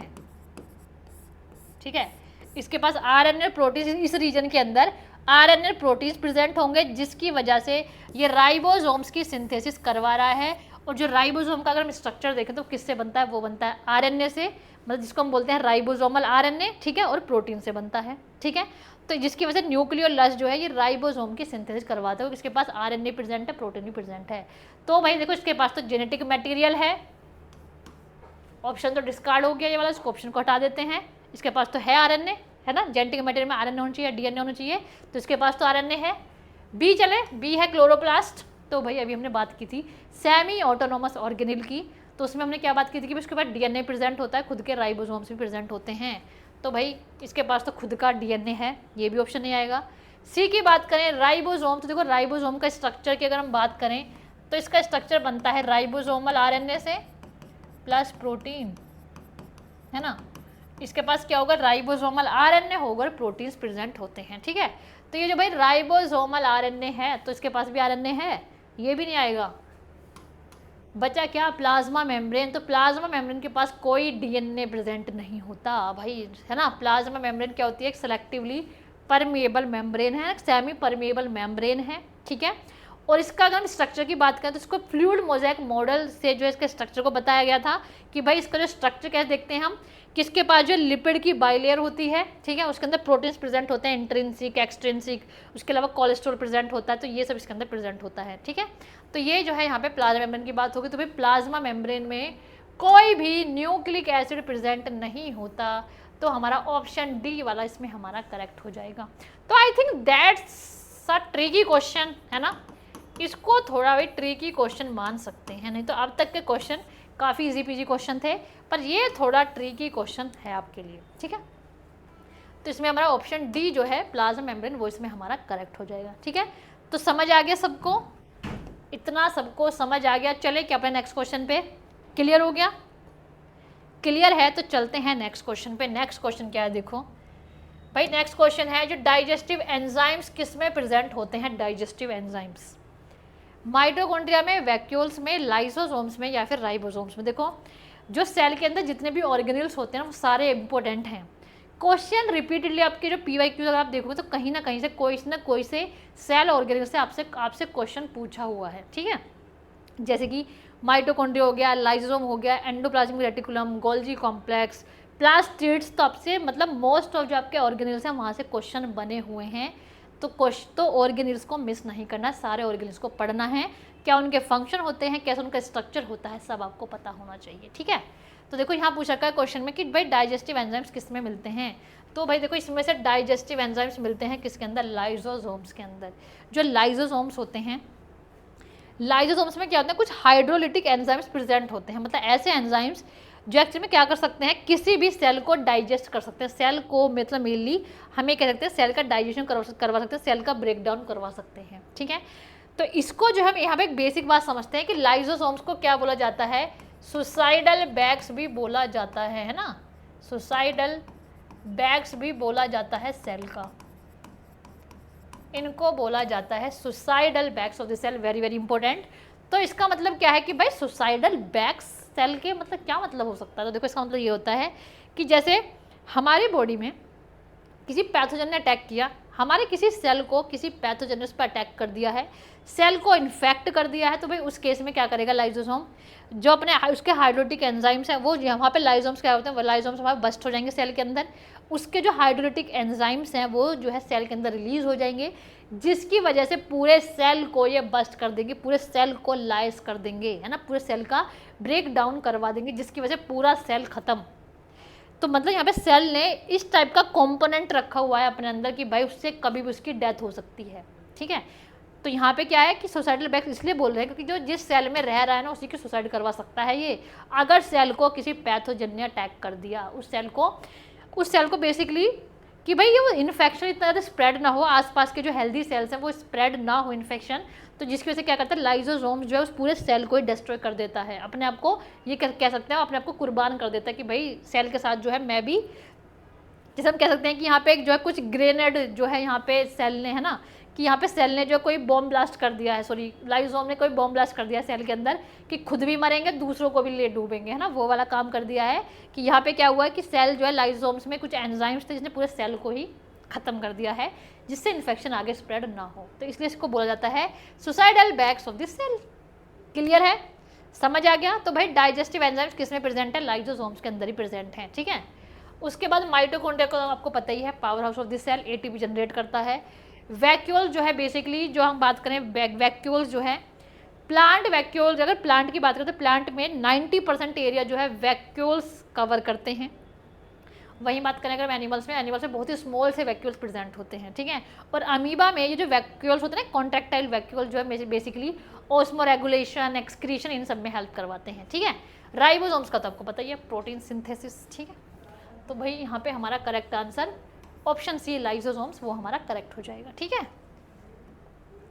क्लियर हो गई इतनी बात सबको, समझ आ रहा है अब तक सेशन, समझ आ रहा है सेशन जो है, मतलब लग रहा है कुछ फ्रूटफुल, कुछ यूजफुल लग रहा है, क्वेश्चन सोल्व कर पा रहे हो इजीली, ठीक है। तो भाई देखो क्वेश्चन सोल्व हो रहे हैं तो बहुत ही बढ़िया बात है, क्वेश्चन नहीं भी सोल्व हो रहे हैं तो कोई दिक्कत वाली बात नहीं है, सारे क्वेश्चंस का आंसर मैं खुद भी आपको बता रही हूँ, है ना। कुछ इंपॉर्टेंट लग रहा है, कुछ नहीं पता है, कुछ नया समझ में आ रहा है तो उसको कहीं नोट डाउन कर लो, बाद में उसको रिवाइज कर लेना, ठीक है। तो भाई नेक्स्ट क्वेश्चन क्या है, consider the following statements regarding cell wall composition. हमें क्या बताना है, ये कुछ स्टेटमेंट्स दी हुई हैं और हमें यहाँ पे सेल वॉल की कंपोजिशन जो है उसके बारे में कुछ स्टेटमेंट्स दी हुई हैं, और हमें यहाँ पे भाई करेक्ट आंसर ये जरूर आइडेंटिफाई कर लेना, क्वेश्चन को करने से पहले ये देख लेना भाई पूछा हुआ क्या है, किसी में रॉन्ग पूछ लेते हैं, किसी में करेक्ट पूछ लेते हैं, तो ये आपको पता होना चाहिए कि पूछ क्या रखा है, पहले तो उसको अच्छे से पढ़ना, पहले क्वेश्चन को अच्छे से रीड करना है, फिर उसके क्वेश्चन का आंसर देना है, ठीक है। तो भाई देखो पहले क्या दिया हुआ है, जो बैक्टीरिया की सेल वॉल है क्या वो पेप्टिडोग्लाइकन की बनती है, वेरी वेरी इजी पीजी, सबको पता है कि भाई बैक्टीरिया की सेल वॉल पेप्टिडोग्लाइकन की बनती है, सही है। बी है क्या फंगल सेल वॉल जो है सेल्यूलोज की बनती है, तो भाई सेल्यूलोज की किसकी सेल वॉल बनती है, वो मुझे आप कमेंट बताना कि सेल्यूलोज की सेल वॉल किसकी बनती है, मतलब किसके अंदर जो सेल वॉल होती है वो सेल्यूलोज की बनती है, कमेंट मुझे बता देना, क्वेश्चन है आप सभी के लिए। और यहाँ पे अगर हम बात करें कि भाई जो फंगल की सेल वॉल सेल्यूलोज की नहीं बनती, वो बनती है काइटिन की, कितना ईजी सा क्वेश्चन, हटाओ गलत हो गया, रॉन्ग है ये वाला। थर्ड की बात करें, जो एनिमल्स होते हैं उसमें सेल वॉल नहीं होती, and have extra cellular matrix made up of sugar and protein, तो भाई सही बात है कि एनिमल्स के अंदर सेल वॉल नहीं मिलती है और उसके पास एक्स्ट्रा सेलुलर मैट्रिक्स होता है जिसके पास क्या है भाई, शुगर और प्रोटीन्स का मिलके बनता है, बिल्कुल करेक्ट बात है। फर्स्ट और सेकेंड दोनों सही, फर्स्ट और थर्ड दोनों सही हैं, सेकंड वाला यहाँ पे हमारा रॉन्ग, बहुत ईजी सा क्वेश्चन दे रखा था, क्वेश्चन पूछा हुआ है रिसेंटली, क्वेश्चन है एनडीए 2023 में, है ना, 2023 में क्वेश्चन आया हुआ है, ठीक है। तो भाई यहाँ पे करेक्ट बताना है, सेकंड हमारा रॉन्ग है, फर्स्ट और थर्ड करेक्ट हो गया, तो फर्स्ट और थर्ड सी वाला करेक्ट हो जाएगा, ठीक है। तो भाई सबने क्वेश्चन सॉल्व कर दिया था, ये वाला है ना इजी सा क्वेश्चन, सबने सॉल्व कर लिया क्वेश्चन। चलो नेक्स्ट क्वेश्चन पे चलो, which one of the following structure और components is not always present in living cell. भाई देखो कितना सिंपल, कितना बेसिक सा सिंपल सा क्वेश्चन पूछ रखा है, देखो 2023 का क्वेश्चन है। तो मैं यही बोल रही हूँ कि भाई बायो जो है ना इतनी ज़्यादा हार्ड एंड फास्ट नहीं है बायो, जिसमें आपके 10-12 क्वेश्चन आ रहे हैं वो आप इजीली जो है, ये मान लो आपको 40-50 मार्क्स इजीली जो है आप इजीली स्कोर कर सकते हो, कोई इतना हार्ड एंड फास्ट नहीं है ये 40-50 मार्क्स लाना, है ना। तो ये आपकी मतलब क्वालिफाई, जब आप एग्जाम क्वालिफाई करोगे, एक ये ऐड ऑन मतलब प्लस पॉइंट हो जाएगा कि अगर हमने बायो पढ़ ली ना, तो बायो में अगर आपने 10 क्वेश्चन 8-10 क्वेश्चन भी कर लिए तो भाई सफिशिएंट है, अच्छे खासे मार्क्स स्कोर कर सकते हो, ठीक है। क्वेश्चन क्या देखो, which of the following structure और कंपोनेंट वो प्रेजेंट नहीं होता है लिविंग सेल में, क्या चीज़ ऐसी है कि भाई वो जरूरी नहीं है कि सभी लिविंग सेल के अंदर प्रेजेंट हो। आप दिमाग लगाओ थोड़ा, क्या हो सकता है बताओ कि भाई सभी लिविंग सेल में नहीं मिलता, वो एक ऐसा कंपोनेंट है। इसमें से ऑप्शन दे रखे हैं, सेल वॉल है, प्लाज्मा मेम्ब्रेन है, साइटोप्लाज्म है, या फिर जेनेटिक मटेरियल है, बताओ क्या हो सकता है। देखो जो हम खुद ही सॉल्व करने की कोशिश करते हैं, जेनेटिक मटेरियल सब में मिलता है, यूकैरियोटिक प्रोकैरियोटिक सब में जेनेटिक मटेरियल मिलेगा, साइटोप्लाज्म सब में मिलेगा, सेल है तो भाई सेल के अंदर साइटोप्लाज्म भी होगा, सारी मेटाबॉलिक रिएक्शंस भी वहाँ पे चलती हैं, ठीक है। प्लाज्मा मेम्ब्रेन सभी में पड़ी है, प्लाज्मा मेम्ब्रेन यूकैरियोटिक प्रोकैरियोटिक सब में प्लाज्मा मेम्ब्रेन होती है। भाई सेल वॉल के एनिमल के अंदर पड़ी थी नहीं ना, एनिमल के अंदर सेल वॉल एब्सेंट होती है, एनिमल के अंदर सेल वॉल नहीं मिलती, तो यही हो गया। ये एक एक्सेप्शन हो गया कि भाई सेल वॉल ऐसे एक यहाँ पे सेल वॉल एक ऐसा कंपोनेंट है सभी लिविंग सेल्स में नहीं मिल रहा है, और ये एब्सेंट होती है किसके अंदर, एनिमल सेल के अंदर, है ना, एब्सेंट होती है किसके अंदर, एनिमल सेल के अंदर ये एब्सेंट होती है। तो भैया हमारा करेक्ट आंसर क्या हो गया, ऑप्शन ए जो है सेल वॉल, वो यहाँ पे हमारा करेक्ट है ना। नोट पूछा हुआ है, ये भी ध्यान रख लेना, नोट पूछ रखा है क्वेश्चन में, तो वो है हमारी cell wall, option A correct हो जाएगा। ठीक है, तो क्वेश्चन सबसे सॉल्व हो गया। ये तो देखो बहुत ही ईजी सा क्वेश्चन था, आई थिंक आपने मोस्ट ऑफ लोगों ने क्वेश्चन सॉल्व कर दिया होगा बहुत ईजिली, है ना। चलो नेक्स्ट क्वेश्चन है, which one of the following statement about vacuoles is not correct. देखो क्वेश्चन कहाँ से बन रहे हैं, जो सेल के अंदर जो कॉम्पोनेंट्स है ना, कॉम्पोनेंट्स मतलब कहीं से भी क्वेश्चन बन रहा है, किसी भी सेल ऑर्गेनिज्म से क्वेश्चन उठा के किसी का फंक्शन पूछ रहे हैं, किसी का स्ट्रक्चर, मतलब कुछ भी क्वेश्चन बन रहा है। तो इसलिए मैं ये बात बोल रही हूँ कि जो सेल वाली जो आपकी यूनिट है बहुत ही ज़्यादा इंपॉर्टेंट यूनिट है, और मतलब यहाँ से अच्छे खासे क्वेश्चन आपसे पूछे जाते हैं, बहुत ही बेसिक से क्वेश्चन है, एक बार पढ़ लोगे ना बहुत ईजिली क्वेश्चन सोल्व कर लोगे। ठीक है, देखो इसमें पढ़ते हैं हम वैक्यूल्स के बारे में, करेक्ट नहीं है, रिसेंटली क्वेश्चन है 22 का क्वेश्चन है। ठीक है, पढ़ते हैं क्वेश्चन, प्लांट्स के अंदर क्या एक बीच में एक लार्ज सा सेंट्रल वैक्यूल होता है दैट में occupy 90% of total volume. Correct दिया हुआ है कि भाई सेल के अंदर जो प्लांट सेल होते हैं उसमें 90% टोटल सेल वॉल्यूम अगर हम देखें उसका 90% क्या होता है, उसके अंदर लार्ज सेंट्रल वैक्यूल प्रेजेंट होता है। बिल्कुल सही बात है भाई, बिल्कुल सही।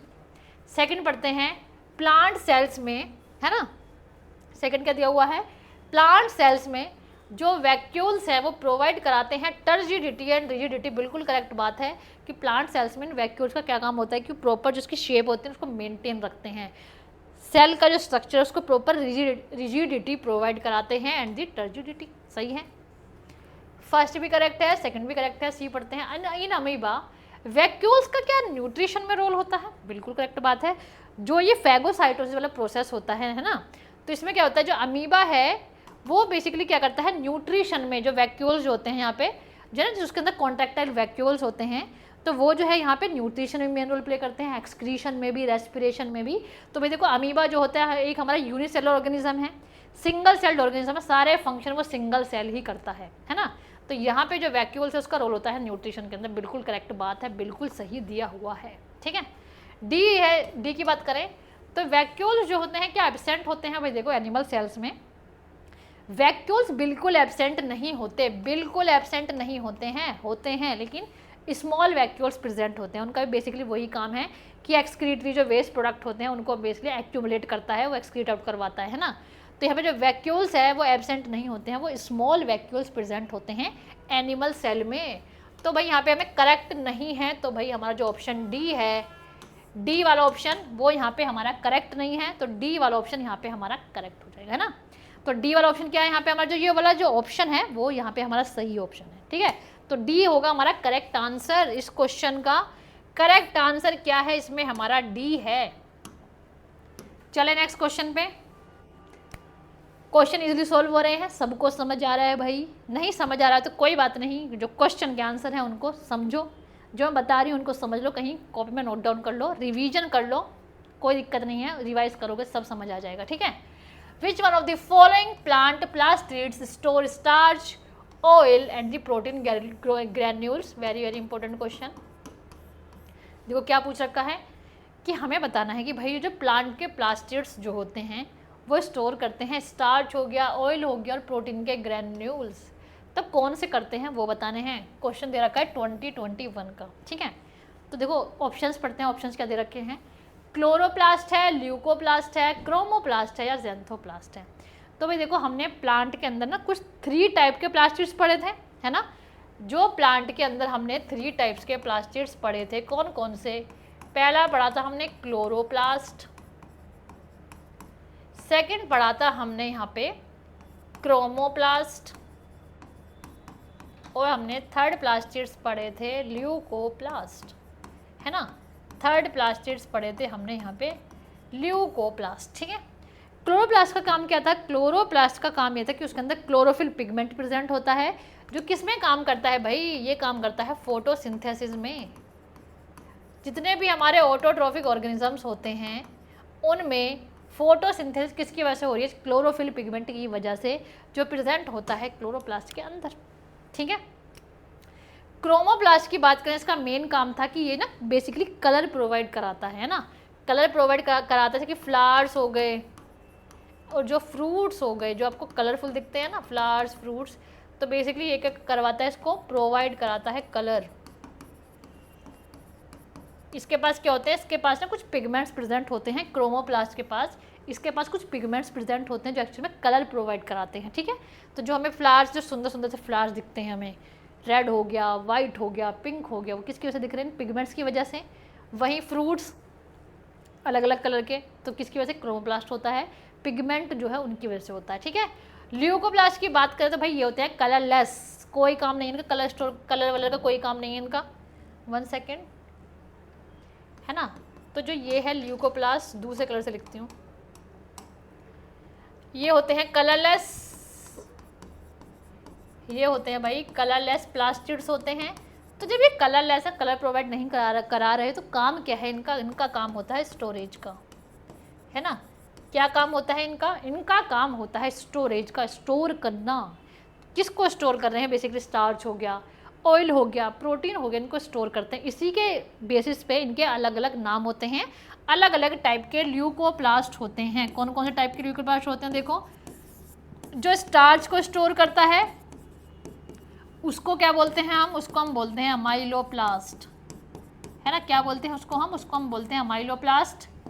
जो ऑयल को स्टोर करता है उसको हम बोलते हैं इलायोप्लास्ट। ये भी इंपॉर्टेंट है, क्वेश्चन बन सकता है बिल्कुल, इलायोप्लास्ट। और जो प्रोटीन को स्टोर करता है उसको हम बोलते हैं एल्यूरोप्लास्ट, है ना। क्या बोलते हैं इसको हम? इसको हम बोलते हैं एल्यूरोप्लास्ट। ठीक है, स्टार्च को स्टोर करता है अमाइलोप्लास्ट, ऑयल को स्टोर करता है इलायोप्लास्ट, और प्रोटीन को स्टोर करता है एल्यूरोप्लास्ट। Very very important. क्या पता नेक्स्ट टाइम यहीं से क्वेश्चन बन जाए कि भाई इनके नाम बताओ कि स्टार्च को स्टोर जो करता है कौन सा ल्यूकोप्लास्ट स्टोर कर रहा है। तो भाई ये कहीं पे नोट डाउन कर लेना, बहुत ज़्यादा इंपॉर्टेंट है ये। ठीक है, तो करेक्ट आंसर क्या आ जाएगा हमारा? हमें क्या क्या पूछा हुआ है क्वेश्चन में कि कौन सा प्लांट का प्लास्टिड जो है वो स्टोर करता है स्टार्च, ऑयल एंड प्रोटीन के ग्रैन्यूल्स। तो कौन सा कर रहा है? वो कर रहा है ल्यूकोप्लास्ट। ठीक है, क्लोरोप्लास्ट नहीं है, ल्यूकोप्लास्ट है, ये भी नहीं। तो इसमें हमारा जो ऑप्शन बी वाला ऑप्शन है वो इसमें हमारा करेक्ट हो जाएगा। ठीक है, तो बहुत ही इंपॉर्टेंट सा क्वेश्चन था, इसको कहीं पे नोट डाउन कर लेना। अगर जिसको नहीं आता है तो बढ़िया ही बात है। चलो अब हमारे सेशन का लास्ट क्वेश्चन देखते हैं, last but not the least and very important question. क्या क्वेश्चन है? द 2 इंपॉर्टेंट फीचर्स बताने हैं हमें सेक्सुअल रिप्रोडक्शन के हायर ऑर्गेनिजम्स के अंदर that create genetic diversity in offsprings. क्या है भाई? कि हमें दो इंपॉर्टेंट फीचर्स बताने हैं किसके अंदर? सेक्सुअल रिप्रोडक्शन के अंदर। जो हायर ऑर्गेनिजम्स के अंदर सेक्सुअल रिप्रोडक्शन होता है उसके अंदर, उसके हमें 2 इंपॉर्टेंट फीचर्स बताने हैं जिसकी वजह से जेनेटिक डाइवर्सिटी क्रिएट होती है। तो देखो, सबसे पहले क्वेश्चन को समझो, क्या पूछ रहा है क्वेश्चन में। जेनेटिक डाइवर्सिटी का मतलब क्या होता है?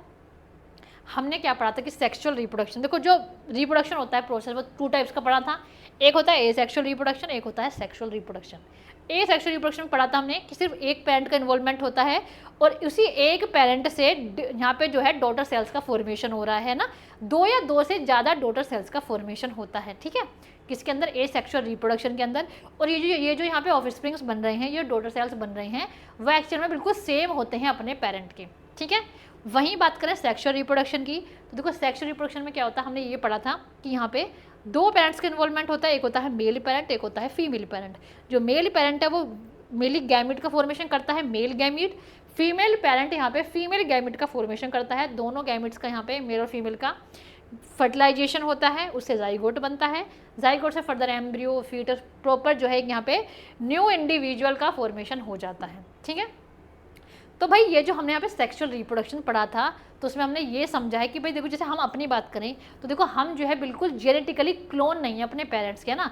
जैसे मतलब हमारे पेरेंट्स दिखते हैं बिल्कुल डिट्टो सेम टू कॉपी नहीं दिखते हैं हम उनके, है ना। हम में ये हो सकता है कि कुछ कैरेक्टरिस्टिक्स सेम होती हैं, जैसे हमारे कुछ जैसे बाल है मम्मी पे चले गए, हमारा जो आईज़ का कलर है वो पापा पे चला गया, ये इतना हो सकता है। लेकिन ऐसा नहीं है कि बिल्कुल हम डिट्टो कॉपी सेम ही दिख रहे हैं अपने पेरेंट्स के, ऐसा नहीं होता। क्योंकि यहाँ पे जेनेटिक डाइवर्सिटी हमें देखने को मिलती है किसके अंदर? सेक्सुअल रिप्रोडक्शन के अंदर। क्योंकि यहाँ पे 2 पेरेंट्स का इन्वॉल्वमेंट होता है, ऊपर से यहाँ पे मियोसिस डिवीजन चलता है ना। हमने दो टाइप के डिवीजन पढ़े थे, mitosis and the meiosis. Mitosis क्या होता है, इक्वेशनल डिवीजन, और जो मियोसिस था वो होता है रिडक्शनल डिवीजन। तो इसको रिडक्शनल डिवीजन क्यों बोल रहे थे, क्योंकि यहाँ पे जो पेरेंट का जो क्रोमोसोम नंबर होता है ना, वो यहाँ पे हाफ हो जाता है किसके अंदर, है ना, ये हाफ हो जाता है किसके अंदर, ये हो जाता है हाफ ऑफ स्प्रिंग्स के अंदर, है ना। तो इसका मतलब ये है कि यहाँ पे जो मियोसिस डिवीजन है वो सेक्सुअली रिप्रोड्यूसिंग ऑर्गेनिजम्स के अंदर चलती है जब गैमेट्स का फॉर्मेशन होता है, ठीक है। तो इसको रिडक्शन डिवीजन बोल रहे हैं। जो माइटोसिस होता है, जो सोमेटिक सेल्स के अंदर होता है, तो उसको हम बोलते हैं इक्वेशनल डिवीजन। मतलब ये है कि जो पेरेंट सेल के अंदर क्रोमोसोम का नंबर है वो एज इट इज सेम रहता है ऑफ स्प्रिंग्स के अंदर भी। बात क्लियर हो गई, सारा रिवाइज हो गया, है ना। मुझे लगता है कि हमने यहाँ पे सारा जितना भी आपका चैप्टर था ना उसको ऑलमोस्ट हमने रिवाइज कर लिया है, ठीक है। क्वेश्चन भी सॉल्व कर लिए हूँ, साथ के साथ उसको रिवाइज भी हम कर रहे हैं, ठीक है। तो देखो यहाँ पे जो हमें बताना है कि भाई सेक्सुअल रिप्रोडक्शन के दो इंपॉर्टेंट फीचर्स। तो देखो सबसे पहले भाई इंपॉर्टेंट फीचर्स, एक तो होता है मियोसिस, एक तो होता है मियोसिस। मियोसिस में भी हमने क्या पढ़ा था, मियोसिस 2 टाइप्स की होती है, मियोसिस 1 एंड द मियोसिस 2।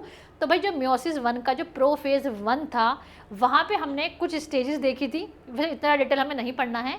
उसके अंदर कुछ स्टेजेस आती है जिसमें क्या होता है, प्रॉपर्ली क्रॉसिंग ओवर का प्रोसेस चलता है ना, जेनेटिक रिकॉम्बिनेशंस का प्रोसेस चलता है, जिसमें क्या होता है, इसमें कुछ जो जेनेटिक मटेरियल है वो आपस में जो सिस्टर क्रोमेटिड्स होते हैं, जो नॉन सिस्टर क्रोमेटिड्स होते हैं, वो आपस में उनका जेनेटिक मटेरियल जो एक्सचेंज हो जाता है, जो क्रोमोसोम की जो स्ट्रैंड है ना, जो मतलब सिस्टर क्रोमेटिड्स की जो वहाँ पे स्ट्रैंड होती है वो एक्सचेंज हो जाती है, ठीक है।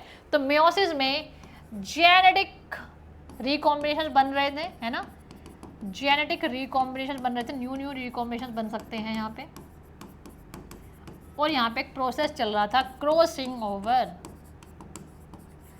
जिसकी वजह से हमें जेनेटिक डाइवर्सिटी, है ना, जिसकी वजह से हमें जेनेटिक डाइवर्सिटी देखने को मिलती है किसके अंदर, सेक्सुअली रिप्रोड्यूसिंग ऑर्गेनिजम्स के अंदर, ठीक है। जेनेटिक डाइवर्सिटी देखने को मिलती है सेक्सुअली रिप्रोड्यूसिंग ऑर्गेनिजम्स के अंदर। और जो सेकंड प्रोसेस क्या हो सकता है, फर्टिलाइजेशन, वो किसके अंदर होगा, ये भी होगा किसके अंदर, जो सेक्सुअली रिप्रोड्यूसिंग ऑर्गेनिजम्स होंगे। ए मेल गैमेट जो है फीमेल गैमेट के साथ फ्यूज करेगा, उसी प्रोसेस को बोल रहे हैं फर्टिलाइजेशन। थोड़ा ट्रिकी सा क्वेश्चन था, लेकिन इजीली आप सॉल्व कर सकते थे अगर आपको पता है सेक्सुअल रिप्रोडक्शन का फिनोमिना, ठीक है। तो यहाँ पे जो हमारा करेक्ट आंसर क्या होगा, मियोसिस एंड द फर्टिलाइजेशन, ठीक है। तो देखो माइटोसिस तो होगा नहीं, वो तो सेक्सुअल रिप्रोडक्शन माइटोसिस नहीं होता है, वो होता है बेसिकली जो माइटोसिस है वो सोमेटिक सेल्स के अंदर होता है, तो ये तो नहीं आएगा, ये सही है। बाइनरी फ्यूजन बैक्टीरिया के अंदर होता है, इसको हटाओ। कॉन्जुगेशन भी यहाँ पे बैक्टीरिया, इसको भी हटाते हैं। तो यहाँ पे हमारा जो सेकेंड वाला ऑप्शन है ना, सेकेंड वाला ऑप्शन कि भाई क्या ऐसे सेक्सुअल रिप्रोडक्शन के अंदर क्या ऐसे इंपॉर्टेंट फीचर्स होते हैं जिसकी वजह से जेनेटिक डाइवर्सिटी हमें देखने को मिलती है, तो वो होता है मियोसिस एंड दी फर्टिलाइजेशन। बात समझ में आ गई। तो भाई देखो ऑलमोस्ट हमने यहाँ पे जितने भी आपके एक्सपेक्टेड क्वेश्चंस थे, है ना, जितने मतलब हम ये कह सकते हैं कि जो ये चैप्टर है आपका सेल वाला चैप्टर स्ट्रक्चर एंड फंक्शंस, तो उसमें जो हमने जितने भी आपके एक्सपेक्टेड क्वेश्चंस थे और साथ के साथ हमने पूरे चैप्टर को यहाँ पे रिवाइज कर लिया है। और जो भी आपके यहाँ पे लगता है कि हमें ये क्वेश्चन बिल्कुल बन सकते हैं, तो वो क्वेश्चंस हमने सॉल्व कर लिए हैं। और जिस भी स्टूडेंट मुझे एक बार स्कोर बता देना कि भाई आपने इसमें जो है कितने क्वेश्चन जो है सोल्व कर पाए, या कोई क्वेश्चन हार्ड लग रहा था वो भी बता देना, अगर या फिर कुछ समझ में नहीं आ रहा है वो भी एक बार, कोई डाउट है कुछ भी हो वो मुझे कमेंट बॉक्स में बता दो। मैं डेफिनेटली ट्राई करूँगी उसके ऊपर एक सेपरेट वीडियो बनाने। कोई कॉन्सेप्ट समझ में नहीं आ रहा है या कुछ भी डाउट है तो सीधा जो आप कमेंट बॉक्स में बता सकते हो, ठीक है। तो चलो भाई, आई होप आपको सेशन समझ आ गया होगा, सेशन आपको अच्छा लगा होगा, क्वेश्चन भी आपने सॉल्व कर लिए होंगे। और अगर जैसे कोई भी स्टूडेंट है उससे क्वेश्चन सॉल्व भी नहीं हो रहे हैं, तो वो जो मैंने वन शॉट जो हमारी संकल्प सीरीज़ थी, तो उसमें क्या है ना, हमने सभी सब्जेक्ट्स के आपके वन शॉट हैं, पूरी प्लेलिस्ट है उसकी, धीरे धीरे आपको सभी सब्जेक्ट्स की मिल जाएगी। तो उसकी पूरी प्लेलिस्ट है, उसमें क्या आपके अलग अलग मतलब आपको प्लेलिस्ट मिल जाएगी, प्लेलिस्ट आई नहीं है तो उसमें सभी चैप्टर्स के आपके जो 1 बाय 1 सभी चैप्टर्स के वन शॉट आएंगे। तो उस एक बार उस वन शॉट को देख लेना। तो जो आपका हमारा चैनल है उस पर जो ये सेल का जो वन शॉट है वो आपको मिल जाएगा। तो अगर कोई क्वेश्चन समझ में नहीं आए हैं, तो कोई ट्रिक मतलब कुछ भी अगर आपको डाउट है, तो आप एक बार वन शॉट चेक कर लो, उसके बाद क्वेश्चन सॉल्व करोगे तो ईजिली क्वेश्चन सॉल्व हो जाएगा, ठीक है। तो मतलब ये नहीं है कि अपने आपको डाउट नहीं करना कि मैम आपने कैसे क्वेश्चन करा दिए, वो क्वेश्चन सॉल्व ही नहीं हो रहे। एक बार वन शॉट देख लोगे तो ईजिली क्वेश्चन सॉल्व हो जाएंगे, ठीक है। तो चलो भाई, अब आपके पास ज़्यादा टाइम नहीं बचा हुआ है, 60-70 डेज हार्डली बचे हुए हैं। तो उन 60-70 डेज़ को अच्छे से यूटिलाइज़ करो विदाउट वेस्टिंग एनी मिनट, कोई इतना सा भी, and without wasting any second, है ना, एक बिल्कुल सेकंड तक भी वेस्ट मत करो। क्योंकि अब देखो ये टाइम है कि अगर देखो आपको सच में एक आप सीरियस जो है मतलब एग्ज़ाम को सीरियसली ले रहे हो, अगर आप चाह रहे हो कि भाई इसी अटैम्प्ट में जो आप एग्ज़ाम को क्लियर करो, तो भाई देखो आपको जो है सीरियसली पढ़ाई करनी होगी। पहले जो पढ़ाई कर रहे थे वो भी ठीक था, लेकिन अब जो है मेहनत जो है आप अपनी डबल कर दो, है ना। जो मतलब पहले जब पढ़ रहे हो ना, तो उसके मतलब ये मान लो कि आवर्स को और बढ़ा दो, अच्छे से फोकस के साथ जो है मतलब मेंटली प्रिपेयर होके कि भाई मुझे इस अटैम्प्ट में जो अपने एग्ज़ाम को क्वालिफाई करना है, तो अच्छे से इस पूरे एक मोटिवेशन के साथ, एक मतलब एक अपने एम के साथ, है ना, एक पूरा पैशनेट बन के कि भाई इस बार जो है इस अटैम्प्ट में ही मुझे एग्ज़ाम को क्वालिफाई करना है, तो ऐसे अच्छे से पढ़ाई करो, है ना। और जो है यहाँ पे जो भी आपके जो कुछ सब्जेक्ट्स जो हैं उनके सभी आपको जो है यहाँ पे जो हमारा चैनल है संकल्प सीरीज, उस पर आपको धीरे धीरे सभी सब्जेक्ट्स के जो वन शॉट है वो आपको मिल जाएंगे। उसके बाद जो हमारा देखो ये अब जो हमने नया यहाँ पे स्टार्ट किया है कि जो आपके मोस्ट एक्सपेक्टेड क्वेश्चंस हैं वो भी आपको सभी सब्जेक्ट्स के and along with the chapter, मतलब कौन कौन से चैप्टर के यहाँ पे हम एक्सपेक्टेड क्वेश्चंस करा रहे हैं वो हम सभी चैप्टर्स के कराएंगे, जितने भी आपके हाई वेटेज चैप्टर्स हैं वो भी। उसके बाद जो कम है, जो हमें लग रहा है कि भाई ये भी क्वेश्चन बन सकते हैं, तो सभी जो है आपके क्वेश्चन जो है इसी चैनल पे कराए जाएंगे। तो भाई चैनल को ज़्यादा से ज़्यादा चैनल को जो है शेयर करो, अपने फ्रेंड्स को बताओ, ठीक है, जिससे उनकी जो है इस प्रिपरेशन में जो NDA का जो एग्ज़ाम होने वाला रिटन एग्ज़ाम, उसकी मतलब प्रिपरेशन में उनको भी हेल्प मिल जाए, ठीक है। तो चलो प्रिपरेशन में लग जाओ and all the best for your preparation. और चलो मिलते हैं नेक्स्ट वीडियो में, तब तक के लिए take care and bye bye.